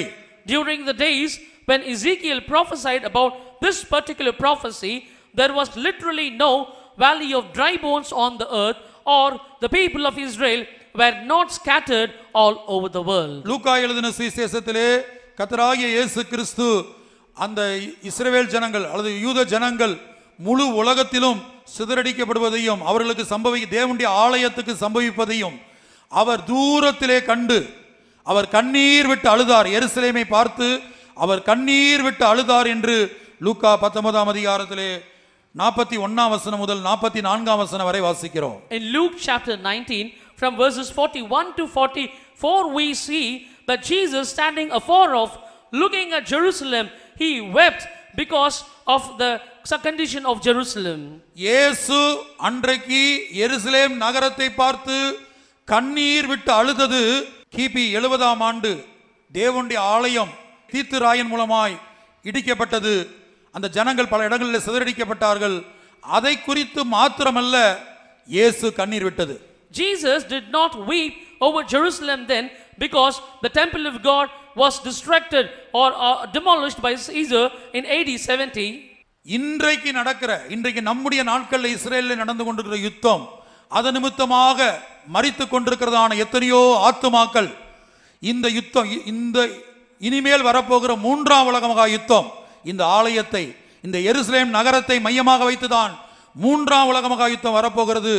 இவை எல்லாவற்றையும் நினைத்துதான் இயேசு கண்ணீர் விட்டார். The ongoing war and the souls dying in this war and the third world war which is going to come is also going to come for the temple of God. Thinking of all these things, Jesus wept on that day. கர்த்தருடைய பரிசுத்த நாமத்துக்கு உண்டாகட்டும். Glory be to the name of the Lord. ஆகவே தேவனுடைய தீர்க்கதரிசன வார்த்தைகள் வார்த்தைக்கு வார்த்தை நிறைவேறி கொண்டிருக்கிறதான ஒரு காலத்தில் நாம் ஜீவிக்கிறோம். மாத்திரமல்ல, இந்த பகற்காலம் வெகு சீக்கிரத்திலே முடிய போகிறது. We are living in a period where the words of God, the prophecies of God are getting fulfilled word by word, and not just that, this day is going to be over very soon. பல உலக தலைவர்கள் ஆச்சரியப்பட்டு கேட்கக்கூடிய ஒரு கேள்வி என்னவென்றால், எதற்காக இந்த இஸ்ரேல் இவ்வளவு நாட்கள் யுத்தம் பண்ணியும் இது மூன்றாம் உலக மகா யுத்தமாய் ஏன் இன்னும் மாறவில்லை? Many world leaders, they are surprised and they ask a question, why Israel is fighting for so many days, yet it did not become the third world war. இந்த யுத்த செய்திகளை, உலக செய்திகளை கவனமாய், இந்த யுத்தம் அக்டோபர் மாதம் 7ஆம் தேதி துவங்கினது. அது ஒரு சனிக்கிழமை. அது துவங்கின நாளில் இருந்து இன்றைக்கு வரைக்கும், ஒருவேளை நீங்கள் தேவனுடைய பிள்ளைகள் யாராவது அதை கவனித்து பார்த்தால், அந்த செய்திகளை நீங்கள் ஆராய்த்து பார்த்தால், அதற்கு உலக தலைவர்கள் ஒவ்வொருத்தரும் கொடுக்கிற கருத்தை நீங்கள் கவனித்து பார்த்தால், this war started last year October 7 on a Saturday. From then, if you are a child of God and listening to the message or the news comes about the war and the statements given by the world leaders, நீங்க கவனித்து பார்த்தீங்கன்னா, if you have pay attention and see, எல்லாரும் கேட்கிற கேள்வி, இது ஏன் இன்னும் மூன்றாம் உலக மகா யுத்தமாய் மாறவில்லை? a question everyone is asking, why it has not yet become the third world war. முதலாவதாக, அக்டோபர் மாதம் 7ஆம் தேதி ஒரு சனிக்கிழமை ஹமாஸ் என்கிறதான ஒரு அமைப்பு இஸ்ரேல் மேல் ஒரு தாக்குதலை நடத்தியது. First, on October 7th, the Saturday, a group called Hamas, they launched an attack on Israel. அந்த அமைப்பு தொடங்கின அந்த தாக்குதல்ல இஸ்ரேல்ல பலரும் மரித்து போனார்கள். இஸ்ரேல்ல அது முழு உலக நாடுகளும் இஸ்ரேல் மேல இப்படி ஒரு தாக்குதல் நடந்து விட்டது என்று ஆச்சரியப்படக்கூடிய விதத்தில் அந்த தாக்குதல் இருந்தது. Due to the attack launched by Hamas, many people in Israel, they died, and even the whole world surprised how Israel is taken by surprise and why it was attacked like this. அப்ப அன்றைக்கு தொடங்கின இந்த தாக்குதல் தான் Israel ஒரு அறிவிப்பு கொடுத்தது உலக நாடுகளுக்கு. இந்த ஹமாஸ் என்கிற அமைப்பை கடைசி ஒரு நபரை அழிக்கிற வரையிலும் இந்த யுத்தத்தை நாங்கள் நிறுத்தப் போவதில்லை. When the attack was launched on them, Israel made a statement to the world, we will not stop this war until we kill the last person in that group. அப்படித்தான் இந்த யுத்தம் நடந்து கொண்டிருக்கிறது. இஸ்ரேல் ஒரு நாடு இன்றைக்கு சிரியா, லெபனான், ஏமன் மற்றும் Iran, பல நாடுகள், ரஷ்யா மறைமுகமாக ஆயுதங்களை கொடுத்து இஸ்ரேல் மேல், அந்த ஒரு நாட்டின் மேல் பல நாடுகள் தாக்குதலை நடத்தி கொண்டிருக்கிறது. This is how the war is going on today. Israel is one nation, but Syria, Lebanon, Yemen, even Russia is indirectly providing them weapons and supporting them in this war. நான் முதலாவதாக இந்த நாடுகள்லாம் இஸ்ரேலுக்கு விரோதமாய் கிரியை செய்யும் என்பதை எசேக்கியேல் 38ஆம் அதிகாரத்தில் படிக்கிறோம். அதை நாளை தினத்திலே பார்ப்போம். இன்றைக்கு இந்த ஹமாஸை பற்றிய தீர்க்கதரிசனத்தை 1-2 வார்த்தைகள் சொல்லி நான் அடுத்த காரியத்தை கடந்து போகிறேன். We see which are the countries that will fight against Israel in Ezekiel 38. We see that tomorrow, but now I will say few things about Hamas and then we move on. Habakkuk 1ஆம் அதிகாரம் 2-3 வசனங்கள்ல இந்த ஹமாஸை பற்றிய தீர்க்கதரிசனம் எழுதப்பட்டிருக்கிறது. The book of Habakkuk chapter 1 verses 2 and 3, the prophecies concerning Hamas is written here. கர்த்தாவே, நான் எதுவரைக்கும் உம்மை நோக்கி கூப்பிடுவேன், நீர் கேளாமல் இருக்கிறீரே. கொடுமை நிமித்தம் நான் எதுவரைக்கும் உம்மை நோக்கி கூப்பிடுவேன், நீர் ரட்சியாமல் இருக்கிறீரே. நீர் எனக்கு அக்கிரமத்தை காண்பித்து என்னை தீவினையை பார்க்க பண்ணுகிறது என்ன? கொள்ளையும் கொடுமையும் எனக்கு எதிரே நிற்கிறது, வழக்கையும் வாதையும் எழுப்புகிறவர்கள் உண்டு. இந்த வேத பகுதியில், ஆங்கில வேதத்தில் வயலன்ஸ் என்கிற, கொடுமை என்கிற வார்த்தை வயலன்ஸ் என்ற ஆங்கில வேதத்தில் இருக்குது. அந்த வயலன்ஸ் என்கிற வார்த்தை எபிரேய பைபிளில், எபிரேய பாஷையில் ஹமாஸ் என்று எழுதப்பட்டிருக்கிறது. In these two verses in English we see a word violence is used, and for violence in Hebrew language the word Hamas is used. உலகத்தில் கிட்டத்தட்ட 1980 வருடங்களுக்கு பிற்பாடு தான் ஹமாஸ் என்கிறதான ஒரு அமைப்பு, அந்த பெயரோடு ஒரு அமைப்பு ஏற்படுத்தப்பட்டது. In the world, almost after 1980, a group with the name Hamas was created. உலக தோற்றத்துக்கு முன்பாக சகலத்தையும் முன்குறித்த தேவன் அந்த ஹமாஸ் என்கிற அமைப்பு ஏற்படுவதற்கு முன்பாகவே அது எப்படி அது மூன்றாம் உலக மகா யுத்தமாய் மாறும், எப்படி அந்த அமைப்பு தாக்குதல் நடத்தும், இவை எல்லாவற்றையும் தீர்க்க தரிசனமாக வேதத்தில் எழுதி வைத்திருக்கிறார். Before the foundations of the world, God who has the foreknowledge, he has written in the scripture how this Hamas will be formed and how the third world war will break out. இப்ப கடைசி நாட்கள்ல நாம் ஜெபிக்க வேண்டிய ஜெபம்தான் இது. புதிய ஏற்பாட்டு சபையானது என்ன சொல்லி ஜெபிக்க வேண்டும் என்பதை பற்றிய தீர்க்கதரிசன வசனம் தான் இப்ப நான் வாசித்தது. In the last days, the New Testament church, what they should say and pray about that we just read in this verse. இந்த இஸ்ரேல்ல நடக்கிற யுத்தத்தை காண்கிற ஒவ்வொரு தேவனுடைய பிள்ளையும், கேள்விப்படுகிற ஒவ்வொரு தேவனுடைய பிள்ளையும் இப்படி ஒரு ஜெபத்தை தினந்தோறும் தேவனை நோக்கி பண்ணி கதற வேண்டும். Every child of God who are listening about the war going in Israel, every day they must offer this prayer to God and they must cry unto God. நாம் இயேசுவின் ரகசிய வருகையை எடுத்துக்கொள்ளப்பட வேண்டுமானால் 7 விதமான ரட்சிப்பை அடைய வேண்டும். If we have to be caught up in the secret coming of Jesus, we must attain 7 types of salvation. அதுல ஒரு ரட்சிப்பு குறைந்தால் நம்ம வருகையில போக முடியாது. If we fall short even one salvation, we cannot go in a secret coming. அப்ப அவர் என்ன சொல்லுகிறார், இங்க கொடுமையின் என்கிற இடத்துல ஹமாஸ் என்று நாம் போட்டு வாசிப்போமானால், what he says, if we replace the word violence with Hamas and read, கர்த்தாவே நான் எதுவரைக்கும் உம்மை நோக்கி கூப்பிடுவேன், நீர் கேளாமல் இருக்கிறீரே. ஹமாஸ் நிமித்தம் நான் எதுவரைக்கும் உம்மை நோக்கி கூப்பிடுவேன், நீர் ரட்சியாமல் இருக்கிறீரே. நீர் எனக்கு அக்கிரமத்தை காண்பித்து என்னை தீவினையை பார்க்க பண்ணுகிறது என்ன? கொள்ளையும் ஹமாஸும் எனக்கு எதிரே நிற்கிறது, வழக்கையும் வாதையும் எழுப்புகிறவர்கள் உண்டு. O Lord, how long shall I cry and thou wilt not hear? Even cry out unto thee of Hamas, and thou wilt not save. Why dost thou show me iniquity and cause me to go behold grievance? For spoiling and Hamas are before me. There are that raise up strife and contention. பிரியமானவர்களே, நீங்கள் தினந்தோறும் உலக செய்தியை பார்க்கிறவங்க, Israel யுத்தத்தை கவனிக்கிறவங்க, ஹமாஸை பற்றி கேள்விப்பட்டவங்களுக்கு தெரியும். நீங்க கேள்விப்பட்டிருக்கலாம் பலரும். ஆனால் இந்த ஹமாஸை குறித்து 60 இடங்கள்ல வேதத்துல தீர்க்கதரிசனமாக எழுதப்பட்டிருக்கிறது. Beloved people of God, those who watch the world news and those who are following the news about Israel, you know about Hamas, but in the scripture in 60 different places the Hamas is written. அடுத்து நாம் ஜெபிக்க வேண்டிய ஜெபம் புதிய ஏற்பாட்டு சபை 74ஆம் சங்கீதம் 19-20 வசனங்கள். The next prayer the New Testament church must give is Psalm 74 verses 19 and 20. இப்ப நான் சொல்ற இந்த ரெண்டு ஜெபமும் தேவனுடைய கிரியை, நாம் செய்ய வேண்டிய, நாம் செய்து முடிக்க வேண்டிய தேவனுடைய கிரியை என்கிற பட்டியலில் வைத்துக் கொள்ளுங்க. These two prayers which we have to offer, you can keep in the list of the work of God which we should do and finish. Israel யுத்தத்தை பார்க்கிற ஒவ்வொரு தேவனுடைய பிள்ளையும் அங்கே தொடர்ந்து சம்பவித்துக் கொண்டிருக்கிற மரணத்தை, அந்த மரண ஓலத்தை கேட்கிற ஒவ்வொரு தேவனுடைய பிள்ளையும், நெட்ல, யூடியூப்ல, வாட்ஸ்அப்ல பல செய்திகளை பார்க்கிற ஒவ்வொரு தேவனுடைய பிள்ளையும் தினந்தோறும் தேவ சமூகத்திலே நம்முடைய ஜெபத்திலே கதற வேண்டும். Every child of God listening to the news of Israel, those who watch the videos in YouTube and various things you read in WhatsApp, we are hearing the cry of death in Israel. We have to cry before God in His presence every day with these two prayers. 74ஆம் சங்கீதம் 19-20 வசனங்கள். உமது காட்டுப்புறாவின் ஆத்துமாவை துஷ்டரின் கூட்டத்துக்கு ஒப்புக்கூடாதையும், உமது ஏழைகளின் கூட்டத்தை என்றைக்கும் மறவாதையும், உம்முடைய உடன்படிக்கையை நினைத்தருளும். பூமியின் இருளான இடங்கள் கொடுமையுள்ள குடியிருப்புகளால் நிறைந்திருக்கிறதே. அப்ப இந்த இடத்துல கொடுமையுள்ள, ஆங்கிலத்துல cruelty என்கிற வேர்ட் இருக்கும். அதற்கு எபிரேய பாஷையிலே ஹமாஸ் என்று எழுதப்பட்டிருக்கிறது. In this word, verse we read in English, the word cruelty is used, and cruelty in Hebrew language is Hamas. கர்த்தருடைய பரிசுத்த நாமத்துக்கு உண்டாகட்டும்.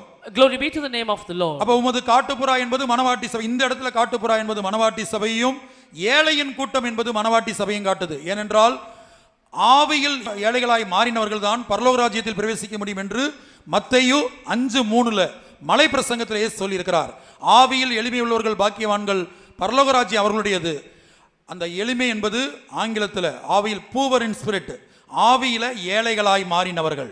Here we read the turtle dove and the congregation of the poor.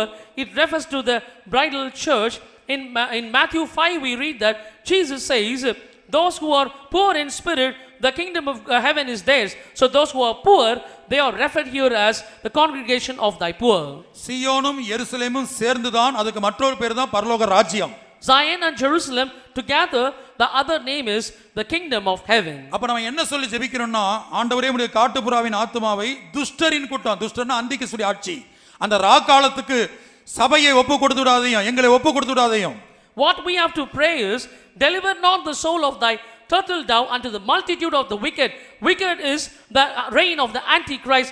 Lord, do not hand over the church to the hands of the Antichrist. முதி ஏழையின் கூட்டத்தை என்றைக்கு மறவாது, நாங்கள் ஏழையின் கூட்டம் என்றைக்கு மறக்க வேண்டாம். Forget not the congregation of thy poor forever. Lord, we belong to the group of poor. உம்முடைய உடன்படிக்கையை நினைத்தருளும். Have respect unto thy covenant. அப்ப பூர்வ உலகம் அழிக்கப்பட்ட போது தேவன் நோவாவோடு பண்ணின உடன்படிக்கையை நினைத்தருளினார் என்று படிக்கிறோம். When the former world was destroyed, we read that God remembered the covenant he made with Noah. அப்ப இப்ப நடந்து கொண்டிருக்கிற இந்த இஸ்ரேல் யுத்தத்துல தேவன் நம்மோடு சபையோடு பண்ணின உடன்படிக்கையை நினைத்தருளும்படியாக நாம் ஜெபிக்க வேண்டும். அதுவே நாம் இப்போது செய்ய வேண்டிய கிரியை, இந்த காலத்தில் செய்ய வேண்டிய கிரியை. Now in the ongoing war happening in Israel, God must remember the covenant he made with us, and this is the work that we have to do in this time. அந்த உடன்படிக்கை என்ன? What is that covenant? ஓசியா 2:19-20 அந்த உடன்படிக்கை எழுதப்பட்டிருக்கிறது. நித்திய விவாகத்துக்கென்று உன்னை எனக்கு நியமித்துக் கொள்வேன், நீதியும் நியாயமும் கிருபை உருக்க இரக்கமாய் உன்னை எனக்கு நியமித்துக் கொள்வேன், உண்மையாய் உன்னை எனக்கு நியமித்துக் கொள்வேன். About this it is written in Hosea chapter 2 verses 19 and 20, I will betroth thee unto me in righteousness, judgment, loving kindness, and in mercies. I will even betroth thee unto me in faithfulness. அகாஸ்வேருடைய நாட்களிலே ஆமான் மூலமாக யூத ஜனங்களுக்கு பல உபத்திரவங்கள் உண்டான போது மொர்தெகாய் எஸ்தருக்கு பார்த்து சொல்லி அனுப்பின வார்த்தை என்ன? What was the words of Mordecai to Esther during the days of King Ahasuerus when Haman tried to destroy the Jews? Esther மணவாட்டி சபைக்கு நிலாட்டமாக இருக்கிறது. Esther is a shadow to the bridal church. மொர்தெகாய் என்ன சொன்னார்? இந்த காலத்திலே யூதர்கள் அழிந்து கொண்டிருக்கிற இந்த காலத்திலே நீ மௌனமாய் இருந்தால் யூதருக்கு சகாயமும் ரட்சிப்பும் வேறொரு இடத்திலிருந்து எழும்பும், நீயும் உன் தகப்பன் வீட்டாரும் அழிவீர்கள். Mordecai told to Esther, the time when the Jews are destroying, if you remain silent, the salvation for Jews will rise from another place. You and your father's house will be destroyed. ஆகவே அருமையான தேவனுடைய பிள்ளையே, இந்த பகற்காலத்தின் முடிவை நோக்கி இந்த உலகம் போய் கொண்டிருக்கிறது, நாமும் போய் கொண்டிருக்கிறோம். இப்போது நாம் செய்ய வேண்டிய கிரியை தேவனுடைய பாதத்திலே விழுந்து கிடந்து ஆபகுக் தீர்க்கதரிசனமாய் சொன்ன ஜெபத்தையும் சங்கீதத்திலே தீர்க்கதரிசனமாய் எழுதப்பட்ட ஜெபத்தையும் தேவ சமூகத்திலே ஏறெடுத்து நாம் கதற வேண்டிய இடத்தில் இருக்கிறோம். Dear people of God, the world is now going to the end of the day and we are also going there. What we have to do during these days is we have to offer those two prayers, what we read in the book of Habakkuk and what we read in the book of Psalm. We should cry unto God and make these two prayers. இன்றைக்கு ஒரு Israel நாட்டை பல நாடுகள் தாக்குதல் நடத்தி கொண்டிருக்கிறது. இவையெல்லாம் தீர்க்கதரிசனத்தின் நிறைவேறுதல் வேதத்திலே எழுதப்பட்டிருக்கிறது. ஆனாலும் கூட இதை பார்க்கிற நாம் கண்ணீர் விட்டு கதற வேண்டும். Today many nations together, they are fighting against against Israel, that one nation. These are all the fulfillments of the prophecies written in the word of God. But we who look at such things, we should cry unto God. கர்த்தருடைய பரிசுத்த நாமத்துக்கு உண்டாகட்டும். Glory be to the name of the Lord. அப்ப இந்த யுத்த காலத்திலே நாம் ஜெபித்து இந்த தேவ ஜனங்கள் இஸ்ரவேல் ஜனங்களுடைய அழிவுக்காக ஒரு பக்கம் ஜெபிப்பது மாத்திரமல்ல, மறுபக்கத்தில் ஆண்டவரே எங்களுடைய ஆத்துமாவை துஷ்டரின் கூட்டத்தில் அல்லது அந்திகிறிஸ்துவின் ஆட்சிக்கு உபத்திர காலத்துக்கு ஒப்பு கொடுத்து விடாதையும் என்று நம்முடைய சொந்த ஜீவியத்துக்காக நாம் ஒவ்வொருவரும் கதற வேண்டியவர்களாக இருக்கிறோம். During this time of war, not only we look unto Israel and cry unto the Lord, but also every one of us for our own soul, we should cry unto the Lord, Lord, deliver us not into the hand of the multitude of the wicked, that means to the hand of the Antichrist. இப்போ உலக தலைவர்களுடைய கேள்வி ஆச்சரியம் என்னன்னா, இதுவரைக்கும் ஏன் இது மூன்றாம் உலக மகா யுத்தமாய் மாறவில்லை? Now the question of the worldly leaders and surprised is why this has not yet come as the third world war. ஏனென்றால் இஸ்ரேலுக்கும் ஈரானுக்கும் ஒரு யுத்தம் ஆரம்பிச்சிச்சு. Because there was a war started between Israel and Iran. ஆனால் Iran அதிபர் மறுபடியுமாக ஒரு பெரிய தாக்குதலை இஸ்ரேல் மேல் நடத்தும்படியாக ஆலோசனை பண்ணி கொண்டிருந்தார். The president of Iran was planning to launch another big attack on Israel. ஆனால் எதிர்பாராத நேரத்தில் ஒரு விமான விபத்துல ஈரான் அதிபர் மரித்து போனார். But unfortunately, unexpectedly, in the accident of aeroplane, this president of Iran died. அவர் மிகவும் ஞானமுள்ள மிகவும் அனுபவமுள்ள ஒரு பழமைவாதியாக இருக்கிறார். He was a very wise and he was a traditionalist with lot of wisdom. அவருடைய மரணம் மட்டும் நடக்காமல் இருந்திருக்குமானால் ஈரான் இஸ்ரேல் யுத்தம் பெரிதாக மாறி இருக்கும். அது மூன்றாம் உலக மகா யுத்தத்தை நோக்கி நெருங்கி இருக்கும். Had his death was not taken place, the war between Israel and Iran would have become much more bigger. Probably it would have become the third world war. எசேக்கியேல் 38ஆம் அதிகாரம் 5ஆம் வசனத்தில் பெர்சியா என்று எழுதப்பட்டிருக்கிறது. இஸ்ரேலுக்கு விரோதமாக ரஷ்யா கூட வரக்கூடிய நாடுகளுடைய பேர்ல பெர்சியா என்கிற பேர் இப்போதுள்ள ஈரானை காட்டுகிறது. In Ezekiel 38:5 we read about Persia. Along with Russia, Persia will come. Persia is the current name of Iran. 1935ஆம் ஆண்டுதான் பெர்சியா என்கிற பேர் மாறி ஈரான் என்கிற பேர் வந்தது. In the year 1935 the name Persia was changed and they got a name Iran. வேதத்தில் சொல்லப்பட்ட எல்லா காரியங்களும் நிறைவேறி கொண்டிருக்கிறது. Everything mentioned in the scripture they are getting fulfilled. ஆனா ஏன் மூன்றாம் உலக மகா யுத்தமா இன்னும் மாறவில்லை என்றால் அதற்கு ஒரே காரணம் நீங்களும் நாங்களும் தான். விசுவாசிகளாகிய நீங்களும் தேவஜனங்களாகிய நீங்களும் ஊழியர்களாகிய நாங்களும் தான் காரணம். But what is the reason it is not yet become a third world war is you the people of God and we the workers of God. We are the only reason for that.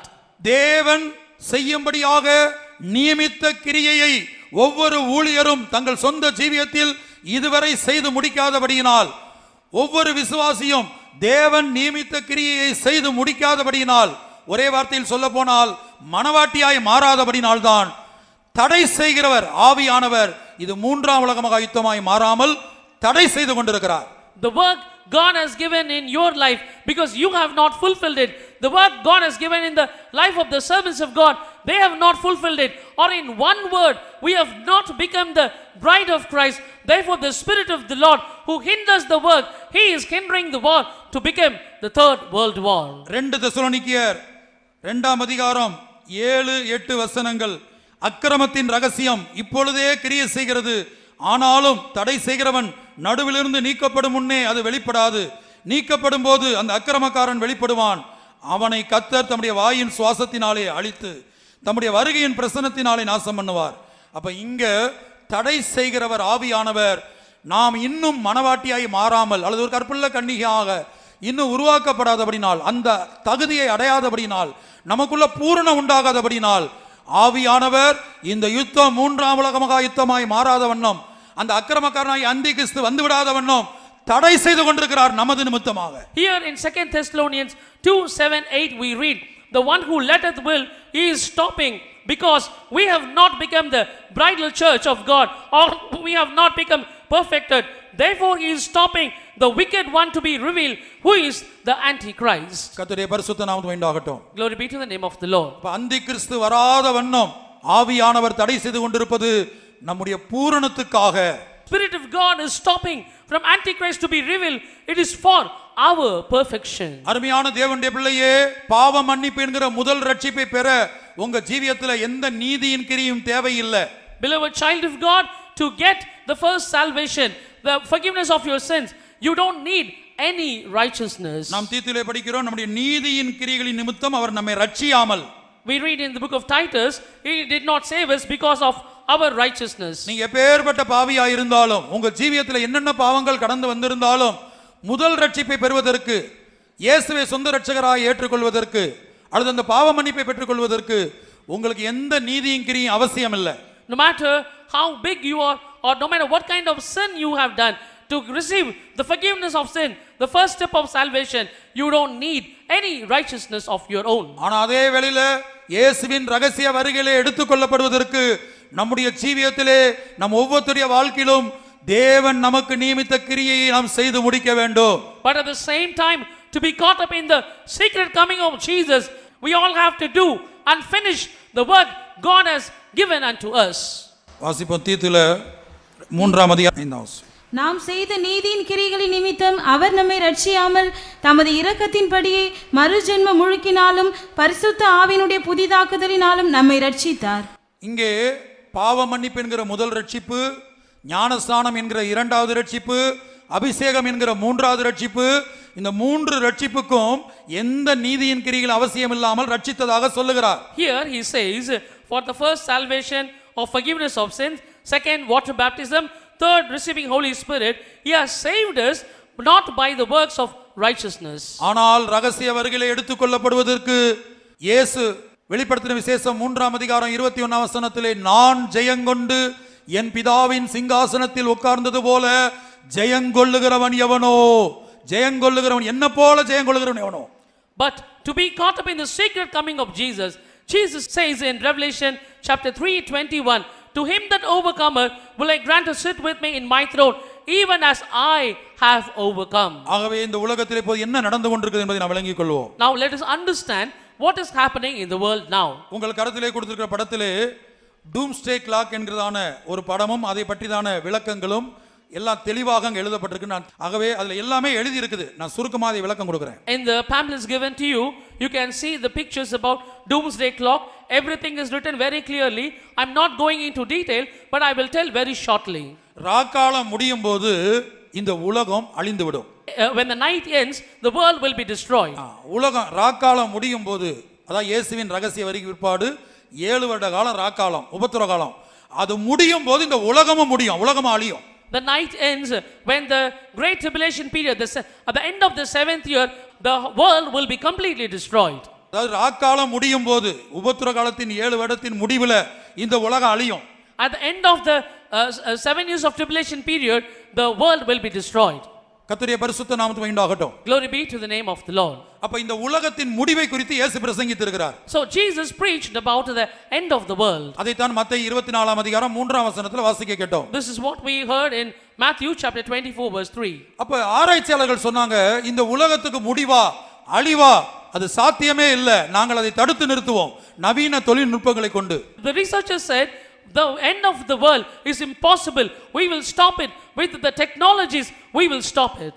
ஆனால் ஆண்டவர் உலகத்தை அழிப்பேன் என்று சொன்னதோடு நிற்காமல், அந்த உலகத்தை எப்படியெல்லாம் அழிப்பேன் என்று பல்வேறு தீர்க்கதரிசனங்களை, எந்த பொருளை கொண்டு அழிப்பேன் என்று தீர்க்கதரிசனமாக வைத்திருக்கிறார். God did not only say that I will destroy the world, but he has also prophesied how and through what are the things I will destroy the world. நான் மறுபடியும் சொல்லுகிறேன், உலகத்தை எந்த ஆயுதங்களை கொண்டு, எந்த வெப்பனை கொண்டு அழிப்பேன் என்று பல்வேறு தீர்க்கதரிசனங்கள் பழைய ஏற்பாட்டிலும் புதிய ஏற்பாட்டிலும் சொல்லப்பட்டிருக்கிறது. There are many prophecies in the Old Testament and the New Testament through what weapons I will destroy the world. இப்ப ஆண்டவர் உலகத்தை எப்படி அழிப்பேன் என்று முதலாவது தீர்க்கதரிசனம் என்ன சொல்லியிருக்கிறார்? First in the prophecy, what did the Lord say? How I will destroy the world. 2 பேதுரு 3ஆம் அதிகாரம் 6ஆம் வசனத்தில் பூர்வ உலகத்தை ஜலத்தினால் அழித்தேன் என்று சொல்லுகிறார். 2 Peter chapter 3 verse 6, the Lord says the former world was destroyed by water. ஆனா இப்போது இருக்கிற இந்த உலகத்தை அக்னியினால் அழிக்க போகிறேன் என்று சொல்லுகிறார். But he says the present world he is going to destroy with fire. 2 பேதுரு 3ஆம் அதிகாரம் 7ஆம் வசனத்துல நான் வாசிக்கும்போது, 2 Peter chapter 3 in verse 7 we read, அங்கே வாசிக்கிறோம், இப்பொழுது இருக்கிற வானங்களும் பூமியும் அந்த வார்த்தையினாலேயே அக்கினிக்கு இரையாக வைக்கப்பட்டு தேவ பக்தி இல்லாதவர்கள் நியாயந்தீர்க்கப்பட்டு அழிந்து போகும் நாள் வரைக்கும் காக்கப்பட்டிருக்கிறது. அக்னிக்கு இரையாக வைக்கப்பட்டிருக்கிறது வானங்களும் பூமியும்.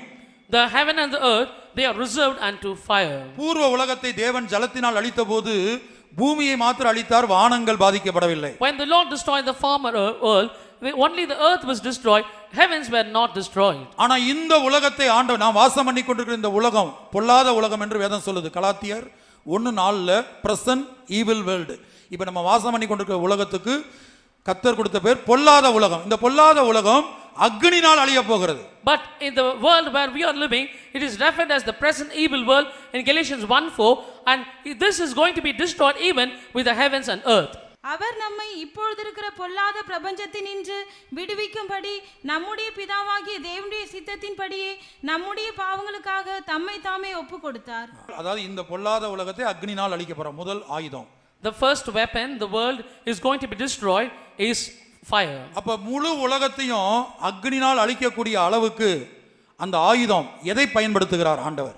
So which weapon God will use with fire to destroy the whole earth? அதையும் 2 பேதுரு அதே அதிகாரத்துல 10ஆம் வசனத்துல சொல்லுகிறார். Even about this he says in 2 Peter chapter 3 verse 10. தமிழ்ல பூதங்கள் என்று எழுதப்பட்டிருக்கிறது. In Tamil it is written as elements. அதாவது பூதங்கள்னா பொதுவாக தமிழ்நாட்டுல கிராமங்கள்ல பலரும் பூதங்கள்னா பிசாசுன்னு சொல்லுவாங்க. பல இடங்களையும் என்ன சொல்லுவாங்கன்னா பூதம்னா பிசாசு. They say it refers to the devil. கொஞ்சம் ஞானம் உள்ளவங்க இருந்தா பஞ்சபூதங்கள்னு சொல்லுவாங்க. People with some knowledge they call it as 5 elements. நீர், நிலம், காற்று, நெருப்பு, இப்படி பல 5 விதமான காரியங்கள் மூலமாக அது பஞ்சபூதங்கள் என்று அழைக்கப்படுகிறது. Fire, water, air, these are referred to 5 elements. ஆனா பேதுரு சொன்னது அதை பற்றி அல்ல. But what Peter mentioned is not about it. அதாவது தனிமங்கள், தமிழ்ல தனிமங்கள், எலிமெண்ட்ஸ் என்ற வார்த்தையை பயன்படுத்துகிறார். Here he uses the word elements. அப்ப இந்த விஞ்ஞான உலகம் இதுவரைக்கும் கிட்டத்தட்ட 210க்கு மேல எலிமெண்ட்ஸ் இருப்பதாக சொல்லுகிறது. The scientific world so far they have recorded like there are more than 210 elements. துவக்கத்துல இந்த உலகத்தின் முடிவா இல்லவே இல்லை, அது நடக்கவே நடக்காது, நவீன கண்டுபிடிப்புகளை கொண்டு அதை தடுத்து நிறுத்துவோம் என்று சொன்ன விஞ்ஞானிகள், the scientists in the beginning, those who said with the modern inventions we will stop the end or the destruction of the earth, பேதுரு தீர்க்கதரிசனம் உரைத்தபடியே, as Peter prophesied, இன்றைக்குள்ள இந்த உலகத்தை மொத்த பூமியையும் சுட்டரிக்கக்கூடிய சக்தி இருப்பதாக விஞ்ஞான உலகம் சுட்டி காட்டி இருப்பது யுரேனியம். யுரேனியம் என்கிற எலிமெண்ட் அந்த பூதத்தை சுட்டி காட்டி இருக்கிறார். Now the scientists they are agreeing and they are referring to one element, uranium, which has the power to destroy the whole earth. இப்போ உங்கள் கரத்துல கொடுத்திருக்க படத்திலே, அதாவது இங்க பார்ப்பது அழிவு நாள் கடிகாரம். இதற்கு பேர் அழிவு நாள் கடிகாரம். And the pictures given to you, what you see is the doomsday clock, which means the clock of the day of destruction. இந்த கடிகாரமானது சிகாகோவில் இருக்கிறது. This clock is in Chicago. இவங்க என்ன செய்றாங்கன்னு சொன்னால், கரங்களிலே இந்த கடிகாரத்தின் முள்ளை வலது பக்கத்திலும் இடது பக்கத்திலும் இந்த உலகத்தில் நடக்கிற சம்பவங்களை வைத்து வலது பக்கத்திலும் இடது பக்கத்திலும் கைகளால் அந்த முள்களை திருப்புகிறாங்க. With their hands they are moving the needle to the right and left based on what is happening on this earth. அப்ப இந்த விஞ்ஞானிகளுடைய கணக்கு என்னன்னா, நள்ளிரவு 12 மணி, நள்ளிரவு 12 மணிக்கு இந்த முள் வரும்போது இந்த உலகம் அழிந்து விடும். The calculation of the scientist is when the hands of the clock, when it comes to the 12 o'clock, the world will be destroyed. இப்படி இவங்க கைகளை திருப்பி வச்சிருக்காங்க. இப்ப சமீபத்துல இவங்க திருப்பின பிற்பாடு இந்த முள் எங்க நிக்கிறது என்று பாருங்கள். அதாவது நள்ளிரவு 12 மணி வருவதற்கு வெறும் 90 செகண்ட்ஸ் தான் இருக்குது. Now after they have adjusted the hands of the clock, now you can see where are the hands of the clock. It is just 90 seconds to reach the midnight. அதாவது ஒரு 90 செகண்ட், 90 நொடிகள், 90 நொடிகள் ஒரு கடிகாரத்தில் முள்ளானது 90 நொடிகள் எவ்வளவு சீக்கிரம் போய்விடுமோ அவ்வளவு சீக்கிரம் இந்த உலகம் அழிய போகிறது. How fastly the seconds hand of the clock will go and reach the 90 seconds, that soon the world is going to be destroyed. அப்ப எந்தெந்த காரணங்களுக்காக இவர்கள் இந்த முற்களை திருப்பினார்கள் என்ற டீடைல்ஸ் கொடுக்கப்பட்டிருக்குது. அதுல மிக முக்கியமாக நீங்க ஆராய்ந்து பார்த்தீங்கன்னா, பேதுரு சொன்னாரே அந்த எலிமெண்ட்ஸ் மூலமாக பூமியும் அதுள்ள கிரியைகளும் சுட்டரிக்கப்படும் என்று. You can see the details for what are the reasons these hands were adjusted. One of the reason is Peter prophesied, and because of the elements earth will be destroyed. 2 பேதுரு 3ஆம் அதிகாரம் 10ஆம் வசனம், கர்த்தருடைய நாள் இரவிலே திருடன் வருகிற விதமாய் வரும், அப்பொழுது வானங்கள் மடமடவென்று அகன்று போம், பூதங்கள் வெந்து உருகிப்போம், பூமியும் அதிலுள்ள கிரியைகளும் எரிந்து அழிந்து போம். இங்கே கவனிங்க, பூமியின் கிரியை என்று படிக்கிறோம். Here we read in the book of 2 Peter chapter 3 and verse 10, here we read the works of the earth, it will be destroyed. பூமியின் கிரியைகள் மொத்தத்தையும் கர்த்தர் அழிக்க போகிறார். God is going to destroy the whole works of earth. நான் சொல்லுகிறேன், பல ஆயுதங்களை பயன்படுத்துகிறார். இந்த எலிமெண்ட்ஸ் மட்டுமல்ல, யுரேனியத்தினால் தயாரிக்கப்பட்ட அணு ஆயுதங்கள் மட்டுமல்ல, இன்னும் பல்வேறு ஆயுதங்கள் பயன்படுத்த போகிறார். அதை இனி வரக்கூடிய நாட்களில் ஒவ்வொன்றாய் பார்ப்போம். Not only the weapons made of uranium or the nuclear weapons, they are going to use many more weapons to destroy, and we will see those weapons in days to come. இனி கவனமாய் கேளுங்கள். Now listen carefully. பூர்வ உலகத்தை கர்த்தர் ஜலத்தினால் அழித்தார். 2 பேதுரு 3:6 படிக்கிறோம். We read in 2 Peter 3:6, God destroyed the former earth, the first earth with the water. அப்ப அடித்த போது அதற்கு பிற்பாடு இப்ப நம்ம வாசம் பண்ணி கொண்டிருக்கிற இந்த பொல்லாத உலகத்தை வெறும் 8 பேரை கொண்டு கர்த்தர் துவங்கினார். After that, the present evil world where we are living, God started again only with 8 people. நோவாவின் குடும்பம் 8 பேரை கொண்டு தான் இந்த உலகத்தை இப்ப நாம் வாசம் பண்ணி கொண்டிருக்கிற இந்த உலகத்தை துவக்கினார். The world where we are now living, God started this world again with the family members of Noah with that 8 people. ஜனங்கள் பெருகின போது பூர்வ உலகத்துல அதாவது ஜலத்தினால் அந்த உலகம் அழிந்தது என்பதை விளங்கி கொண்டார்கள். When people multiplied, they understood the old world, it was destroyed because of water. அப்ப இது போல இன்னொரு அழிவு வந்தால் தப்பித்துக் கொள்வதற்கு நாம் என்ன செய்வது? So, if another destruction comes like this, how can we escape or survive? இவர்கள் என்ன சிந்தித்திருக்க வேண்டும்? இந்த அழிவு வராத வண்ணம், இந்த தேவனுடைய கோபம் இந்த உலகத்தின் மேல் வராத வண்ணம் நான் எப்படி ஜீவிப்பது என்று ஜெபித்த ஆண்டவர்கிட்ட கேட்க வேண்டும். What they should have thought is, they should pray to God and ask, Lord, how we can escape so that this destruction will not come upon the earth. ஆனா இவர்கள் என்ன செய்தார்கள்? எங்கள் மனம் போன போக்கில் நாங்க ஜீவிப்போம், இப்படி ஒரு அழிவு தேவனுடைய கோபம் வந்தால் தப்பித்துக் கொள்வதற்கு நாங்கள் என்ன செய்வோம்? ஒரு வானத்தை அளாவக்கூடிய ஒரு சிகரத்தை போன்ற ஒரு கோபுரத்தை கட்டுவோம் என்று சொல்லி பாபேலின் கோபுரத்தை கட்டினதாக ஆதியாகமம் 11ஆம் அதிகாரத்தில் படிக்கிறோம். But we read in Genesis chapter 11, they built a tower whose height reached unto heaven, called the Tower of Babel, that if flood comes again, we will go on to this tower and we can be saved. நீங்க ஆதியாகமம் 11ஆம் அதிகாரம் 1ஆம் வசனத்தை பார்த்தீங்கன்னா மொத்த பூமியிலும் ஒரே பாஷை தான், ஒரே பேச்சு தான் அதுவரையில் இருந்தது. If you look at Genesis 11 verse 1, till the time the whole world was only with one language. இன்றைக்கு நான் தமிழ்ல பேசுறேன், அவர் இங்கிலீஷ்ல பேசுறார், இன்னும் பல லாங்குவேஜ் இருக்குது உலகத்துல பல பாஷைகள் இருக்குது. இந்த பாஷைகள்லாம் இன்றைக்கு உலகத்துல வருவது தேவனுடைய நியாய தீர்ப்பாக இருக்கிறது. Today now you hear me talking in Tamil and he is talking in English, and there are so many languages, but for so many languages to come into the world, this is the judgment of God. அங்கே இவர்கள் தேவனுடைய மனதுக்கு விரோதமாக அப்படி ஒரு கோபுரத்தை கட்ட முயற்சித்த போது திருத்துவ தேவன் தங்களுக்குள்ளே கலந்து ஆலோசித்து நாம் இறங்கி போய் அதை பார்க்கலாம் என்று இறங்கி வருகிறார்கள். அங்கே அந்த வேலை முடியாதபடிக்கு, அந்த வேலை தொடர்ந்து நடக்காதபடிக்கு தேவன் அங்கே அவருடைய பாஷையை தாறுமாறாக்கினார். ஒருவர் பேசுறது மற்றவங்களுக்கு புரியாத அளவுக்கு. When God saw the work of this tower, the triune God, they decided and came down to see the work. When they saw the work, they confounded their language, that no, the one cannot understand the other, and that work was not happening. இன்றைக்கும் இந்த உலகம் அதைத்தான் செய்கிறது. இந்த உலகத்தின் கிரியைகள் பொல்லாதது என்றே சொன்னாரே, இந்த உலகம் இப்ப என்ன செய்கிறது? தேவனுடைய கோபம் நம்மேல் வராதபடி, இந்த உலகம் அக்னினால் அறியாதபடி நாம் என்ன செய்ய வேண்டும்? எப்படிப்பட்ட கிரியை நடப்பிக்க வேண்டும்? யார் மெய்யான தேவன்? அவர் எப்படி கண்டுபிடிப்பது? Even today, the world is doing this. As Jesus said, the works of the world are evil. How to find out who is the true and real God? How can we escape from the destruction? நீ ஒரு புறஜாதி மனிதனா இருக்கலாம், மெய்யான தேவன் யார் என்று தெரியாமல் இருக்கலாம். கொர்நேலியு ஒரு புறஜாதி மனிதன் தான். அவன் வீட்டார் அனைவரோடும் மெய்யான தேவன் யார் என்றே தெரியாமல் எப்போதும் ஜெபிக்கிறவனாய் இருந்தான். You may be a heathen, you don't know who is the true God, but look at Cornelius.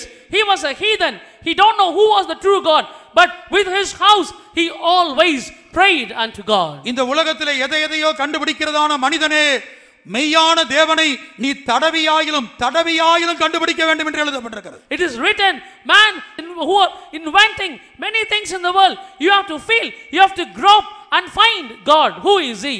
இப்ப நான் ஒரு கிறிஸ்தவ குடும்பத்தில் பிறந்தவன் அல்ல, நான் ஒரு இந்து குடும்பத்தில் பிறந்தவன் தான். I was not born in a Christian family, I was born in a Hindu family. அதுபோல இங்க எத்தனையோ பரிசுத்தவான்கள் அப்படி இருக்கிறார்கள். There are so many saints here like that. அப்ப மெய்யான தேவன் யார்? அந்த கொர்நேலியு ஒரு புறஜாதியாய் இருந்தாலும் அவன் மெய்யான தேவன் என்று யார் என்று தெரியாமல் அதை கண்டுபிடிக்கும்படியாக வீட்டார் அனைவரோடு எப்போதும் ஜெபம் பண்ணின போது அதுதான் அவன் செய்த தேவனுடைய கிரியை. So Cornelius, though he did not know who was the true God, but with his house he always prayed unto God. That was the work he did. இயேசு தன்னுடைய பிரசங்கத்திலே சொல்லுகிறார், என்னை விசுவாசிப்பதே தேவனுடைய கிரியை என்று சொல்லுகிறார். Jesus says in his sermon, to believe me is the work of God. ஆகவே இந்த உலகத்திலே ஜீவித்துக் கொண்டிருக்கிற இந்த தூரத்தில் இடத்துல இந்த வார்த்தைகளை கேட்கிற ஒரு புதிய நபராய் நீங்கள் இருக்கலாம், புறஜாதியாய் இருக்கலாம், கிறிஸ்தவனாய் இல்லாமல் இருக்கலாம். மெய்யான தேவனை கொர்நேலியாவை போல கண்டுபிடியுங்கள். ஒரு தூதன் இறங்கி உங்க வீட்டுக்கு வருவான், நீங்கள் இருக்கிற இடத்துக்கு வருவான், மெய்யான தேவனை உங்களுக்கு காட்டி கொடுப்பான். Therefore you may be a new person here, you don't know who is God, but see God like Cornelius sought God. An angel will come down and he will show you who is the true God. இப்போ இந்த உலகத்தார் விளங்கி கொண்டாங்க இந்த உலகத்துக்கு. அப்ப பாருங்க, இந்த விஞ்ஞானிகள் இந்த முள்ள திருப்பதற்கு மிக முக்கியமான காரணம் பேதுரு சொன்ன அந்த பூதங்கள், அணு ஆயுதங்கள் மூலமாகத்தான் ஒரு பெரிய அழிவு வரப்போவதாக இவர்கள் ஒத்துக்கொண்டிருக்கிறார்கள். தேவனுடைய தீர்க்கதரிசனத்தை மறைமுகமாக ஏற்றுக்கொண்டிருக்கிறார்கள். The reason why they moved the hand of the clock is because of the prophecy of Peter that there is a destruction which is going to come to the earth, and indirectly they have admitted this prophecy. அன்றைக்குள்ள ஜனங்கள் செய்த அதே தவறை இன்றைக்குள்ள உலகமும் செய்து கொண்டிருக்கிறது.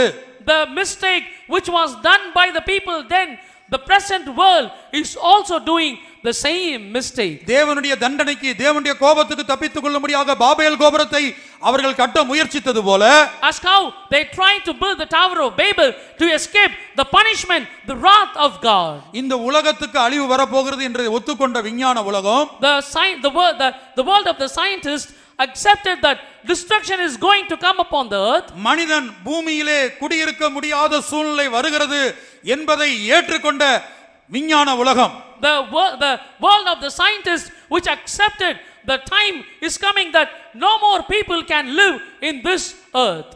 லூக்கா 21 அதிகாரம் 25-26 வசனத்தில் இயேசு சொல்லுகிறார், ரகசிய வருகைக்கு முன்பாக நடக்கக்கூடிய அடையாளம் என்னன்னா, ஒவ்வொரு நாளும் பூமியில குடியிருப்பதற்கு பயந்து ஜனங்கள் என்ன செய்வோம் என்று எதிர்பார்த்திருக்கக்கூடிய ஒரு காலமாய் அது இருக்கும் என்று சொல்லுகிறார். In Luke 21 verses 25-26 Jesus says, people on the earth every day they will be in distress with perplexity, they will be afraid, how can they live on this earth? சூரியனிலும் சந்திரனிலும் நட்சத்திரங்களிலும் அடையாளங்கள் தோன்றும், பூமியின் மேலுள்ள ஜனங்களுக்கு தத்தளிப்பும் இடுக்கணும் உண்டாகும், சமுத்திரமும் அலைகளும் முழக்கமாயிருக்கும்.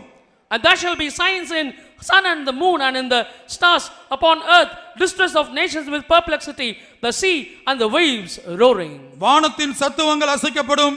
கவனிங்க, ஆதலால் பூமியின் மேல் வரும் ஆபத்துகளுக்கு பயந்து எதிர்பார்த்திருக்கிறதினால் மனுஷருடைய இருதயம் சோர்ந்து போகும். Men's hearts failing them for fear, for looking those things which are coming on the earth, for the powers of heaven shall be shaken. அப்ப நாம் செய்ய வேண்டிய கிரியை என்ன? அடுத்த வசனத்தை சொல்றார், தேவ ஜனங்கள் செய்ய வேண்டிய கிரியை என்ன? In next verse he says, what is the work we the people of God should do? இவைகள் சம்பவிக்க தொடங்கும் போது உங்கள் மீட்பு சமீபமாய் இருப்பதால் நீங்கள் நிமிர்ந்து பார்த்து உங்கள் தலைகளை உயர்த்துங்கள். When these things comes to pass, then look up, lift up your heads, for your redemption draweth nigh. பூமியையும் பூமிக்குரிய காரியங்களையும் மாத்திரம் பார்த்து ஒரு கூனியை போல பூமிக்குரிய காரியங்களுக்காக ஜீவித்துக் கொண்டிருக்கிறதான தேவ ஜனம் நிமிர்ந்து பார்த்து தலைகளை உயர்த்த வேண்டும். The people of God who are looking down to the world and the works of the world, they should lift up their heads and they should look above with their head lifted up. இப்ப கவனிங்க, மனிதன் குடியிருக்கும்படியாக எத்தனையோ கிரகங்கள் இருக்கும்போது தேவன் பூமியை மாத்திரம்தான் மனிதனுடைய குடியிருப்புக்காக கொடுத்திருக்கிறார். Now there are so many planets, but God has only given earth for man to live. ஆனால் இன்றைக்குள்ள விஞ்ஞானிகள் என்ன செய்றாங்க, இந்த உலகத்துக்கு ஒரு பெரிய அழிவு வரப்போகிறது என்பதை விளங்கி கொண்டு வேறு கிரகத்தில் மனிதன் குடியிருக்க முடியுமா அல்லது பூமிக்கு அடியில போய் குடியிருக்க முடியுமா என்ற ஆராய்ச்சியை பண்ணி அந்த வேலைகளை செய்து கொண்டிருக்கிறார்கள். But the scientists of the present world, they are doing a research to see, is it possible for man to go and dwell in another planet, or can man go into the bottom of the earth and can he live under the earth? உங்கள் கரத்தில் கொடுத்திருக்க படத்துல கீழே உள்ள 2 கட்டத்துல டூம்ஸ்டே bunkers இருக்கு. அது அழிவு நாள் வரும்போது, அதுக்கு பேரே டூம்ஸ்டே பங்கர்ஸ் உலகத்தார் கொடுத்திருக்காங்க. அழிவு நாள் வரும்போது பூமிக்கு அடியில போய் குடியிருக்கலாம். You can see the pictures given in your hands, doomsday bunkers. The name itself is doomsday. When the day comes, people can go and try to live in the bunkers. இந்த உலகத்துல பெரும்பான்மையான நாடுகள் அதை செய்து கொண்டிருக்கிறது. Majority of the world in the countries in the world, they are doing this work. மூணாவது கட்டத்துல அதை பார்க்கிறோம். You can see that in the third picture. நான்காவது கட்டத்துல வானத்துல வேற எங்கயாவது பிளானட்ல போய் குடியிருக்கலாமா? In picture number 4, they are seeing, can they go and habitate in any other planet? செவ்வாய் கிரகத்திலோ அல்லது மற்ற கிரகங்களிலோ போய் எங்கயாவது மனிதன் குடியிருக்க முடியுமா? Can man go to Mars or any other planet? Can he live there? முதல்ல இதை பற்றிய தீர்க்கதரிசனம் இதெல்லாம் எப்படி செய்வான் மனிதன் செய்வான் என்று வேதத்துல தீர்க்கதரிசனமாக எழுதப்பட்டிருக்கிறது. All these things are recorded in the scripture already as prophecy.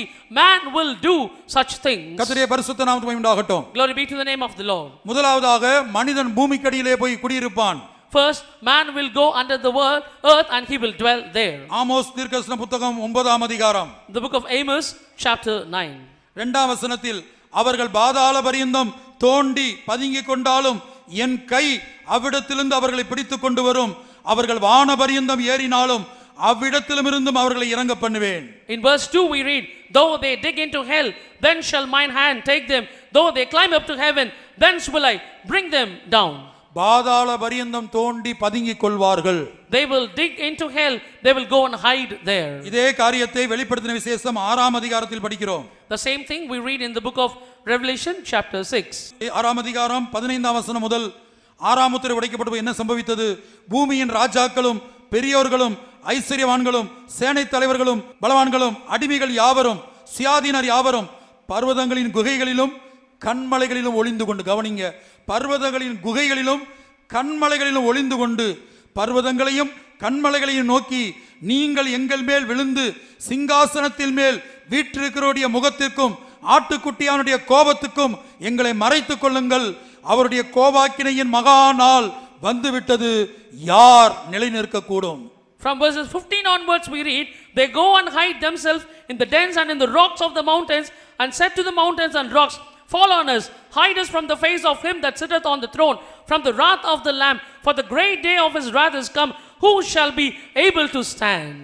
இனி ஒபதியாவின் புத்தகம், ஒபதியா 4ஆம் வசனத்துல, நீ கழுகை போல உயர போனாலும் நீ நட்சத்திரங்களுக்குள்ளே உன் கூட்டை கட்டினாலும் அவ்விடத்திலிருந்து உன்னை வெளித்தள்ளுவேன் என்று கர்த்தர் சொல்லுகிறார். The book of Obadiah, in verse 4 we read that though you go up to heaven and you build your nest in the stars, I will make you to fall down, I will bring you down. ரெண்டு விதமான தீர்க்கதரிசனங்கள். இந்த உலகத்துக்கு அழிவு வரும்போது இந்த உலக ஞானம் அல்லது இந்த உலகத்துள்ள கிரியைகள் என்ன செய்யும் என்றால் மனிதனை பூமிக்கடியிலே கொண்டு குடியிருக்க வைக்கலாமா அல்லது வேறு கிரகத்திலே கொண்டு வைக்கலாமா? ரெண்டு விதமான தீர்க்கதரிசனங்கள். There are two prophecies when the destruction comes to the earth, whether they can go dig the earth and go down and dwell there, or can they go up to the other planet and can they live there? கர்த்தருடைய பரிசுத்த நாமத்துக்கு மகிமையுண்டாகட்டும். Glory be to the name of the Lord. ஏசாயா தீர்க்கதரிசன புத்தகம் 2ஆம் அதிகாரத்தை வாசிக்கும்போது நான் முதலாவது தீர்க்கதரிசனங்களை சொல்லி விடுகிறேன். First I will tell all the prophecies we read in book of Isaiah chapter 2.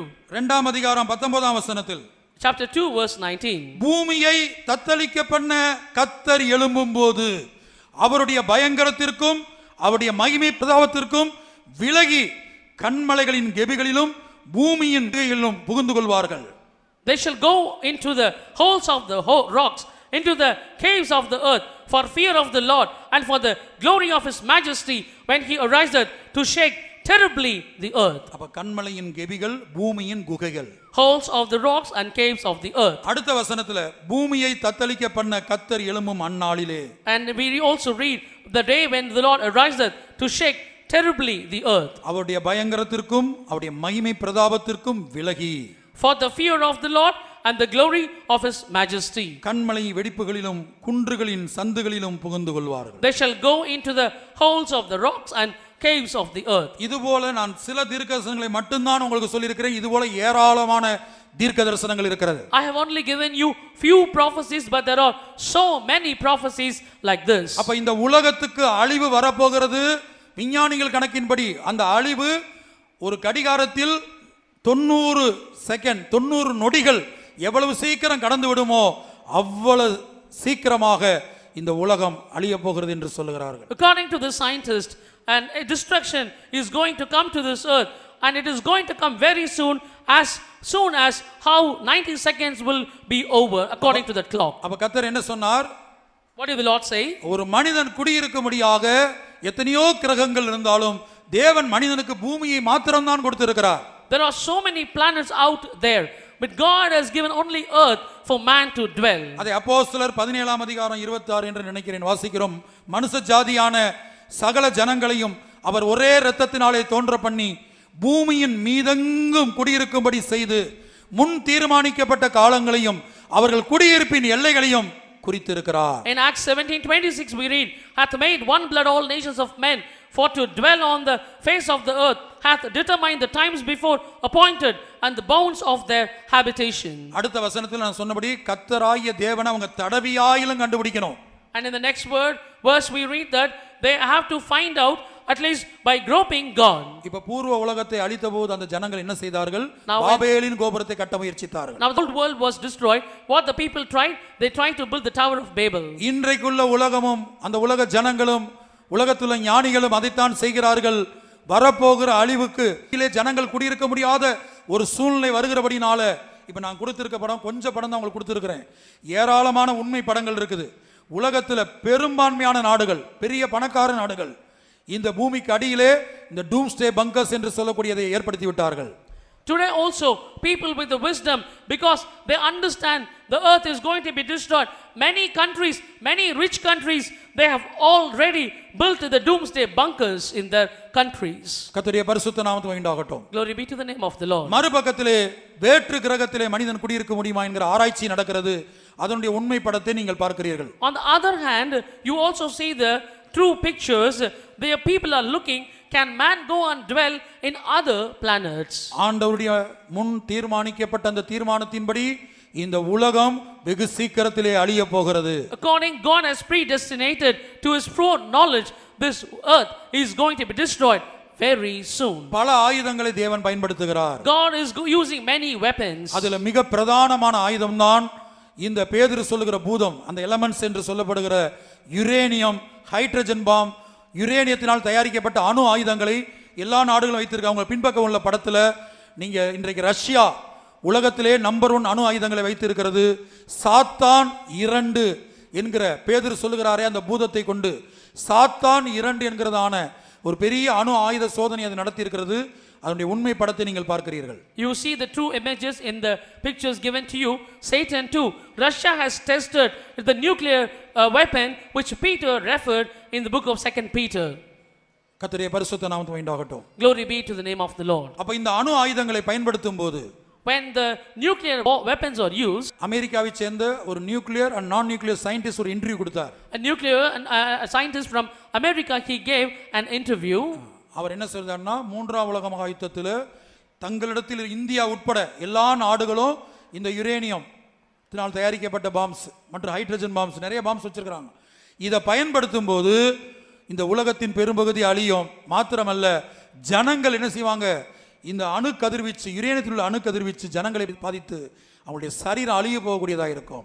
He says that including India, they have invented many nuclear bombs and hydrogen various bombs. When they use this bomb, majority of the earth will be destroyed and people will destroy because of the rays which are emitted from these bombs. இதை சகரியா தீர்க்கதரிசனமாய் சொல்லி இருக்கிறார். The prophet Zechariah, he prophesied this.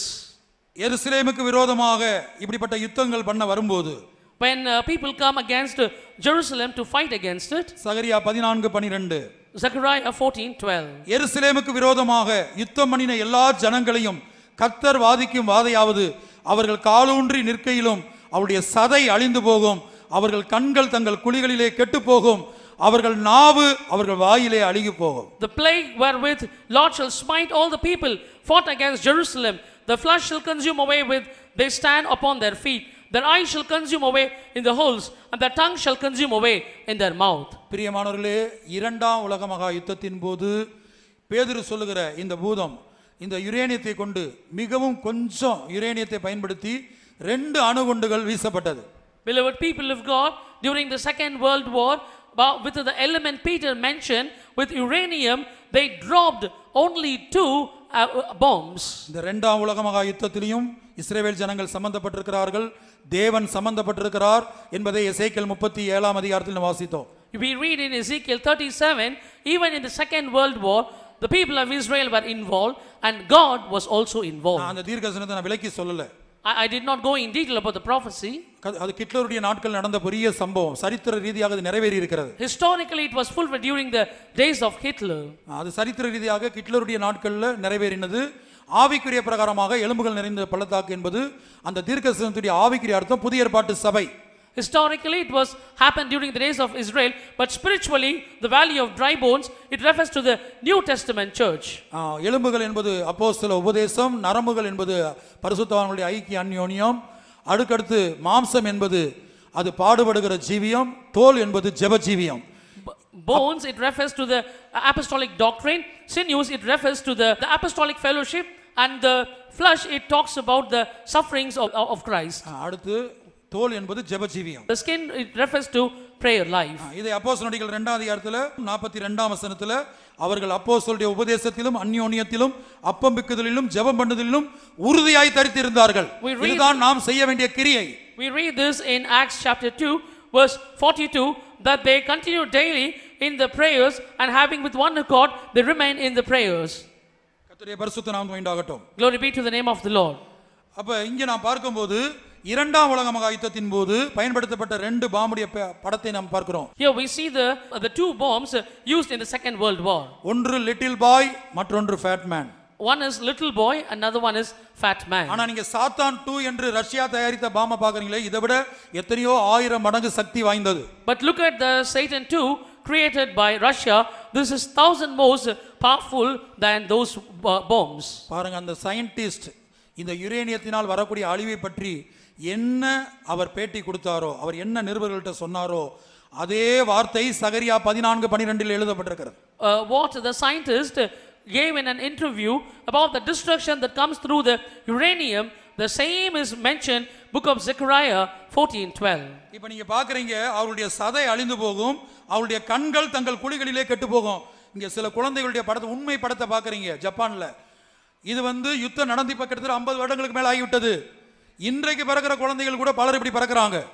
We read here that the skin shall consume and the eyes shall consume in their whole. You can see in the images, these are the condition of the children who born even today. This was the effect of the bombs dropped during that world war. அப்ப மிகவும் சக்தி குறைந்ததான யுரேனியத்தை பயன்படுத்தி, கொஞ்சம் யுரேனியத்தை பயன்படுத்தி ஒரு little boy, fat man என்கிறதான ரெண்டு அணுகுண்டுகளை ஜப்பான்ல Hiroshima Nagasaki என்கிற பட்டணத்தில் வீசின போது, with using very little uranium, when they created the little boy and fat man, when they dropped these two bombs on the cities of Hiroshima and Nagasaki, அந்த யுத்தம் முடிந்து பல வருடங்கள் ஆகிவிட்டது. ஆனா அந்த யுரேனியத்தில் உள்ள அணு கதிர்வீச்சு இன்னும் அந்த தேசத்தை சுற்றி கொண்டே இருக்கிறது. Many years have gone by since the war was over, but the radioactivity is still prevalent in that land. Russia தயாரித்த இந்த அணு ஆயுதத்தின் மூலமாக எப்படிப்பட்ட விளைவுகளை இந்த உலகம் சந்திக்க போகிறது என்பதை நாளை தினத்திலே நாம் கேட்போம். Tomorrow let us listen what kind of effects the world is going to face because of the bomb invented by Russia. அப்ப இந்த உலகம் ஒரு அழிவை நோக்கி, இயேசு சொன்னது போல ஒருவரும் கிரியை செய்யக்கூடாத ஒரு ராக்காலம் வருகிறது, ஒரு பெரிய உபத்திரகாலம் வருகிறது. அதோட அர்த்தம் இந்த உலகத்துக்கு அழிவு வருகிறது. Like Jesus said, the night is coming when no man can work, which is the tribulation period, which shows the destruction of the world is coming. அப்ப தேவனுடைய பிள்ளைகளாகிய நாம் ஒவ்வொருவரும் தினந்தோறும் தேவ சமூகத்திலே தரித்திருந்து, ஜெபத்திலே உறுதியாய் தரித்திருந்து, அந்த கொர்நேலியுவை போல வீட்டார் அனைவரோடும், நோவாவை போல நோவாவின் குடும்பத்தார் 8 பேரும் பேழைக்குள் பிரவேசித்தார்கள். We the people of God remain in prayers in the presence of the Lord all the time, like Cornelius. As a whole family we should pray like Noah. The whole family, 8 of the family members, they entered into that ark. இயேசுவே அந்த பேழையாய் இருக்கிறார். Jesus is that ark. அடுத்து இந்த புதிய ஏற்பாட்டு சபை ஒரு பேழையாய் இருக்கிறது. The New Testament church is an ark. ஆகவே இயேசுவுடைய ரகசிய வருகையில ஒருவர் கூட வெளியே இருக்க கூடாது. இயேசு என்கிற பேழைக்குள் எல்லாரும் பிரவேசிக்க வேண்டும். Therefore in the secret coming of Jesus, no one should be found out of this ark. Everyone should enter into this ark. அதற்காக நாம் செய்ய வேண்டிய முதலாவது தேவனுடைய கிரியை, the first work of God, what we have to do for that. Habakkuk 1ஆம் அதிகாரம் 2-3 வசனங்களிலே வாசித்தோமே, புதிய ஏற்பாட்டு சபை கடைசி காலத்தில் ஜெபிக்க வேண்டிய ஜெபத்தை பற்றிய தீர்க்க தரிசன வசனங்கள் அவை. The prophecies of the New Testament church prayer, what they have to offer in the New Testament period. We read in the book of Habakkuk chapter 1 verses 1 and 2. பிரியமானவர்களே, எசேக்கியேல் தீர்க்கதரிசன புத்தகத்திலேயும் இந்த ஹமாஸை குறித்து எழுதப்பட்டிருக்கிறது. Beloved, even in the book of Ezekiel it is written about Hamas. எசேக்கியேல் 7ஆம் அதிகாரம் 11ஆம் வசனத்திலே அங்கே நாம் ஹமாஸை குறித்து மூல பாஷையிலே ஹமாஸ் என்று படிக்கிறோம். In Ezekiel chapter 7 verse 11, the word violence, which is written as Hamas in the original tongue. கொடுமை என்று தமிழ்ல இருக்கு, ஆங்கிலத்துல violence, மூல பாஷையில எபிரேய பாஷையில Hamas. In English it is violence, but in the original tongue in Hebrew it is Hamas. அப்ப இந்த அதிகாரம் என்ன பேசுகிறது? இந்த உலகத்தின் முடிவை பேசுது. This chapter it says about the end of the earth. முதலாவது 3ஆம் வசனத்துல இஸ்ரேல் மேல் வரக்கூடிய முடிவு. First in verse 3, the end of Israel. அடுத்து 6ஆம் வசனத்தில் முடிவு வருகிறது, முடிவு வருகிறது, அது உன்மேல் நோக்கமாக இருக்கிறது, இதோ வருகிறது. In verse 6, end is come, end is come, it watcheth for thee, behold it is come. 19ஆம் வசனம் verse 19 மகா உத்தர காலத்தை காட்டுகிறது, shows the great tribulation period. மகா உத்தர காலத்தை பற்றிய தீர்க்கதரிசனம். The prophecy concerning the great tribulation period. தங்கள் வெள்ளியை தெருக்களில் எறிந்து விடுவார்கள், அவருடைய பொன் வேண்டா வெறுப்பாய் இருக்கும். கர்த்தருடைய சினத்தின் நாளிலே அவர்கள் வெள்ளியும் அவர்கள் பொன்னும் அவர்களை விடுவிக்க மாட்டாது. They shall cast the silver in streets, the gold shall be removed, the silver and the gold shall not be able to deliver them in the day of the wrath of the Lord. அப்ப இந்த வேத பகுதியில பல்வேறு தீர்க்கதரிசனங்கள், இந்த உலகத்தின் முடிவு, அதுக்கப்புறம் உத்தர காலம், மகா உத்தர காலம், எல்லாவற்றை பற்றிய தீர்க்கதரிசனம். In the scripture portion we read about the end of the earth, about the tribulation period, about the great tribulation period. 12ஆம் வசனத்தில் verse 12, அந்த காலம் வருகிறது, the time is come, அந்த நாள் கிட்டுகிறது. the day draweth near. கிட்டத்தட்ட பல ஆயிரம் வருடங்களுக்கு முன்பாக எசேக்கியேல் தீர்க்கதரிசி உரைத்ததான அந்த தீர்க்கதரிசனம் இப்போது நம்முடைய நாட்கள்ல இந்த ஹமாஸின் மூலமாய், ஹமாஸ் இஸ்ரேல்ல தாக்குதல் நடத்திய நிமித்தமாக, இஸ்ரேல் ஹமாஸை தாக்கிக் கொண்டிருப்பது நிமித்தமாக நிறைவேறிக் கொண்டிருக்கிறது. The prophecies which are foretold by Ezekiel many years ago, they are now getting fulfilled in the war between Hamas and Israel. முதல் ரட்சிப்பு பாவ மன்னிப்பு, லூக்கா 1:77. Luke 1:27, the first salvation, forgiveness of sins. இரண்டாம் ரட்சிப்பு ஞானஸ்நானம், mark 16:16. Mark 16:16, second salvation, water baptism. மூன்றாம் ரட்சிப்பு அபிஷேகம், தீத்து 3:5. Titus 3:5, the third salvation, Holy Spirit. நான்காவது ரட்சிப்பு வேறுபாட்டின் ஜீவியம், Fourth salvation, life of separation. அப்போஸ்தலர் 2:40. Acts 2:40. ஐந்தாவது ரட்சிப்பு தெய்வீக சுகம், யாக்கோபு 5:15. James 5:15, fifth salvation, divine healing. ஆறாவது ரட்சிப்பு பரிசுத்த ஜீவியம், 2 தெசலோனிக்கேயர் 2:13. Second Thessalonians 2:13, the holy life. ஏழாவது ரட்சிப்பு சரீரம் வருகையில் எடுத்துக் கொள்ளப்படுவது, அதுதான் 1 பேதுரு 1:5. 1 Peter 1:5, the body being caught up in the coming, that is the seventh salvation. இப்ப ஆபகுக் பண்ண ஜெபம் என்ன? அது ஆபகுக் பண்றதல்ல, நம்ம பண்ண வேண்டிய ஜெபம். What was the prayer of Habakkuk? Not just Habakkuk, that's the prayer we have to offer. நாம் ஒருமனப்பட்ட அந்த ஜெபத்தை ஏறெடுப்போமா? Shall we all with one accord offer that prayer? கர்த்தாவே, நான் எதுவரைக்கும் உம்மை நோக்கி கூப்பிடுவேன்? Lord, how long I cry unto thee? நீர் கேளாமல் இருக்கிறீரே. You are not listening. நம்மில் எத்தனை பேருக்கு வேறுபாட்டின் ஜீவியம் என்கிற ரட்சிப்பு இருக்கிறது? How many of us have the salvation of life of separation? வேறுபாட்டின் ஜீவியம் அது எப்படி செய்ய வேண்டும் என்பதை நாம் விளக்கமாக வேதத்தின்படி நாளை தினத்திலே பார்க்கலாம். Tomorrow, based on the scripture, in detail we will see how can we live the life of separation. நாம் எப்படி ஒரு கிரியை செய்ய வேண்டும்? ஒரே வார்த்தையில சிம்பிளாய் சொல்ல வேண்டுமானால், To put it in one word simply, how should we work? ஒரு ஏழையின் வீடு, A house of a poor. அந்த வீட்டிலே ஒரு ஓப்பனி, ஒரு பினகாஸ். In that house, one Hophni and Phinehas. அந்த வீட்டில ஏலி, ஓப்பனி, பினகாஸ், சாமுவேல், பினகாசின் மனைவி. In that house, Hophni, Phinehas, Eli and Samuel, and also the wife of Phinehas. அப்படி ஒரு தேவனுடைய வீடு. A house of God like that. அதுக்கு வெளியில ஏராளமான ஜனங்கள். Outside there are a lot of people. அவங்க தேவ ஜனங்கள் இருந்தாங்க. There the people of God were there. அந்த தேவ ஜனங்களோடு மத்தியில ஒரு அன்னாள் இருந்தாள். Among the people of God there was one Hannah. வேறுபாட்டின் ஜீவியத்துக்கு ஒரு உதாரணத்தை சொல்லுகிறேன். நம்முடைய ஜீவியம் நாம் செய்ய வேண்டிய, செய்து முடிக்க வேண்டிய தேவன் நியமித்த கிரியை என்ன? I tell you this as one example of the life of separation. What is the work of God? He has assigned to us what we have to do and what we have to finish. ஓப்பனியும் பினகாசும் தினந்தோறும் பாவம் செய்து கொண்டிருந்தார்கள். Every day Hophni and Phinehas were committing sin. Eli அதை கண்டிக்காமல் இருந்தான். Eli were not rebuking them. ஆனால் அதே வீட்டிலே ஒரு சாமுவேல் இருக்கிறான். But Samuel was also in the same house. அவன் ஓப்னியை அற்பமாய் எண்ணவில்லை. He did not despise Hophni. ஓப்னியை தூசிக்கவில்லை. He did not say any blasphemed Hophni. அவனை குற்றப்படுத்தவில்லை. He did not blame, accused him. ஏலிக்கு செய்ய வேண்டிய பணிவிடைகளை செய்கிறான். Whatever ministry he should do to Eli, he was doing. ஓப்னிக்கும் பினகாசுக்கும் செய்ய வேண்டிய பணிவிடைகளை செய்கிறான். And all the help he has to render unto Hophni and Phinehas, he was doing. ஆனா அந்த ஊர்ல உள்ள ஜனங்கள், but the people of that place, அந்த தேவ ஜனங்கள், the people of God, ஏலியின் இடத்திலே வந்து முறையிட்டார்கள், கம்ப்ளைன்ட் பண்ணாங்க. they came and they complained with Eli. தேவன் கடுங்கோபப்பட்ட 3 இடங்கள்.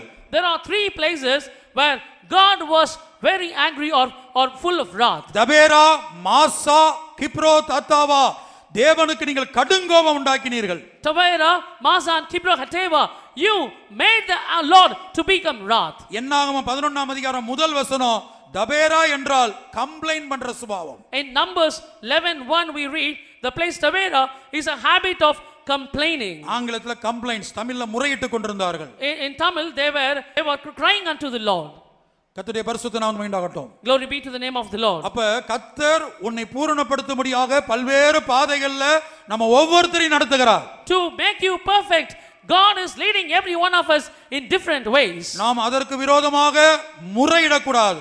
We should not complain against it. அப்ப இந்த இடத்துல சாமுவேல் அதே வீட்டிலே ஜீவித்து கர்த்தருடைய சத்தம் கேட்கிறவனாக காணப்பட்டான். Here Samuel also lived in the same house and he heard the voice of the Lord. அப்ப அன்னாளுக்கு இந்த ஊருக்கெல்லாம் தெரிந்தது போல அன்னாளுக்கும் தெரியும். As everyone knew, like Hannah also knew.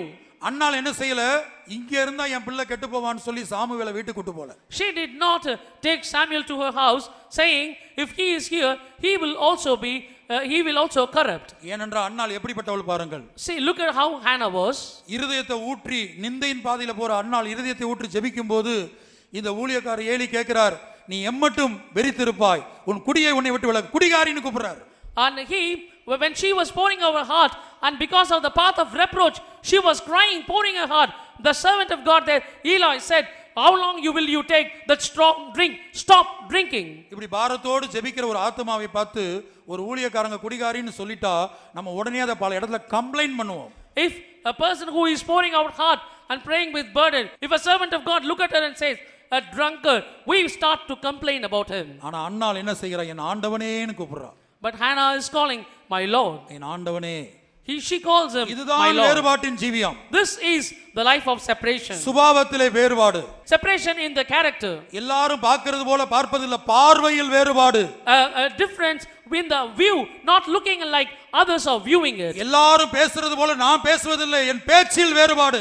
Not I speak as the way others speak, but I am different. I am separated in my speech.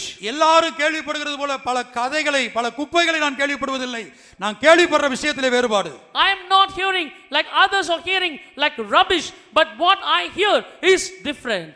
அப்ப அன்னாள் அவள் அவ்வளவு பக்தி உள்ளவளாக என் ஆண்டவனே என்று கூப்பிடுகிறாள். Hannah was so pious and she called, my Lord.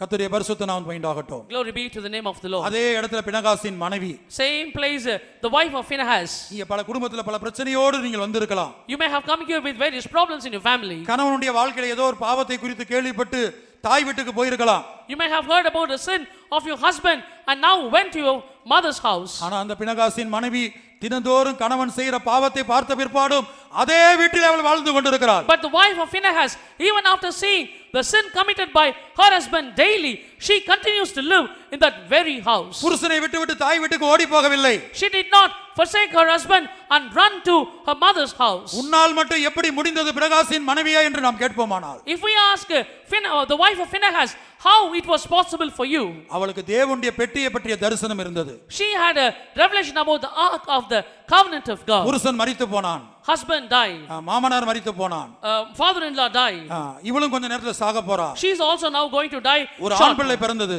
a man child born. அந்த பிள்ளை மேல அவ சிந்தை வைக்கல. She did not put her mind upon the child. அப்ப அவள் சிந்தை எங்க இருந்தது? Where was her mind?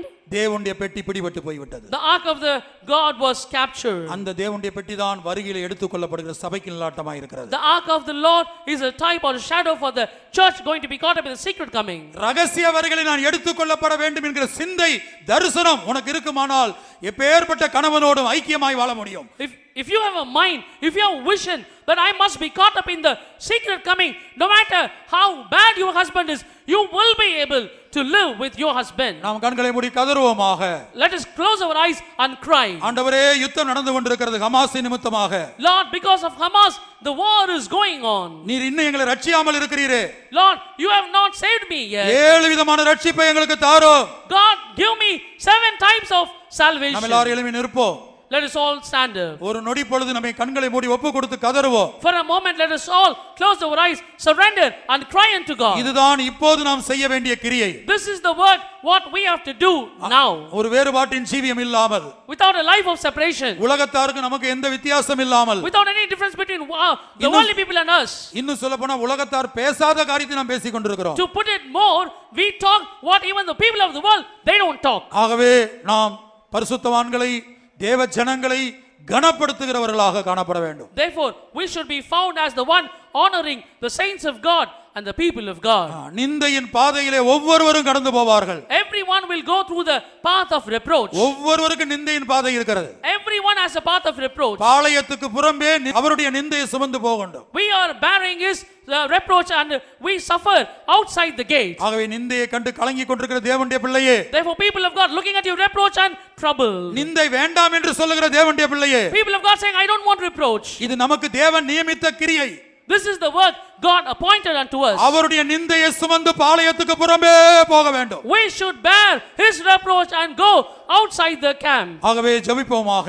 Therefore, let us pray. எப்போதும் ஜெபம் பண்ணி விழிக்கிற கூட்டத்திலே காணப்படுவோமாக. Everyone be found in the group of praying. கொர்நேலியுவை போல வீட்டார் அனைவரோடு கதறுவோமாக. Let us all cry with our family like Cornelius cried. இனி வரக்கூடிய அந்த ராக்காலத்துக்கு தப்பி அதற்கு முன்பாக இருக்கிற அவருடைய ரகசியவர்களே எடுத்துக்கொள்ளப்பட கர்த்தர் நமக்கு உதவி செய்வாராக. May God help us to be escaped from the night which is going to come and be caught up in his secret coming right before that. அவர் வருகையை எதிர்நோக்கி ஒரு 2-3 நிமிடம். ஹalleluya. ஜெயாக அவர் வருகையை எதிர்நோக்கி புதிய எருசலேமாய் நகரமாய் நாம் இணைந்திடுவோம் அவரே. புதிய எருசலேமாய் தூய நகரமாய் நாம் இணைந்திடுவோம் அவரே. ஒரு ஜெபாவியை பெற்றுக்கொள்ளுங்கள். விசேஷித்த ஜெபாவி. Give a special prayer of spirit.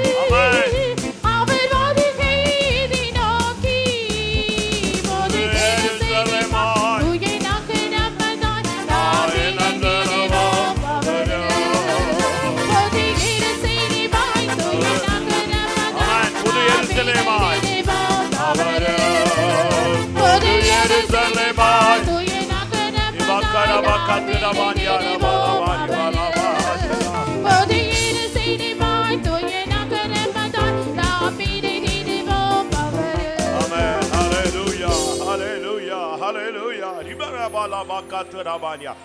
ஆமென். ஜெப ஆவியிலேயும் வித்தியாசமான ஜெப ஆவி இருக்கிறது. Even in the spirit of prayer there is a different spirit. ஒரு ஸ்தோத்திரம் பண்றது கூட ஒரு ஜெபம் போல தான் தெரியும். Even praising is also like a prayer. துதிப்பது கூட ஒரு ஜெபம் போல தெரியும். Even crying is like a prayer. கண்ணீர் விடுவது கூட ஒரு ஜெபம் போல தெரியும். Shedding tears is also like a prayer. இல்ல நீங்க புலம்புறது கூட ஒரு ஜெபம் போல தெரியும். Even your lamentation will be like a prayer. இல்ல கண்ண மூடி உட்கார்ந்துட்டா கூட ஒரு ஜெபம் போல தெரியும். Even if you close your eyes and sit, it is also like a prayer. இதல்ல புதிய ஏற்பாட்டு சபைக்கு எடுத்துக்கொள்ளப்படக்கூடிய சபைக்குன்னு ஒரு ஜெப ஆவி இருக்கு. அதை இப்போ கர்த்தர் உன் மேல வைக்க போறார். But there is a spirit of prayer for the New Testament church which is going to be caught up. Now God is going to keep that spirit of prayer upon you. அது என்ன ஜெபம்? What is that prayer? புதிய ஏற்பாட்டு சபைக்குன்னு வச்சிருக்கிற ஜெபம் என்ன? What is the prayer kept for the New Testament church? ஒரு வீட்ல ஒரே ஒரு பிள்ளை இருக்கு. அந்த பிள்ளை செத்துட்டா எப்படி கதறுவாங்க? If there is only one child in a house and the child dies, how they will cry? ஒரு வீட்ல 4 பிள்ளை இருக்கு, அதுல மூத்த பிள்ளை செத்து போயிட்டா எப்படி கத்துவாங்க? There are 4 children in a house and the eldest child dies, how they will cry? அதுதான் விண்ணப்பங்களின் ஆவி. That is the spirit of supplication. ஒரு நிமிஷம் 1 minute. தாவீதின் குடும்பத்தின் மேலும் எருசலேமின் குடிகளின் மேலும் கிருபையின் ஆவி விண்ணப்பங்களின் ஆவி ஊற்றுவேன்னு சொன்னாரே. இந்த ராமநாடு கூட்டத்துல முதல் நாள் கூட்டத்துக்கு வந்துட்டு போனீங்க, உனக்கு என்ன கிடைச்சதுன்னு சொன்னா அந்த கிருபையின் ஆவி அந்த விண்ணப்பங்களின் ஆவி கிடைத்தது. நீ வீட்டுக்கு போ. You should go after the first meeting. I have received the spirit of grace and supplication, and receiving that you should leave. Amen. ராக்காலம் வருகிறது. Behold, the night cometh. இந்த அபிஷேகத்தை ஜெபாவியை பெற்றுக்கொள். Receive this spirit of prayer, the anointing. இவைகளுக்கு தப்பி மனுஷகுமாரனுக்கு முன்பாக நீ நிற்பாய். That you can escape and stand before the Son of Man.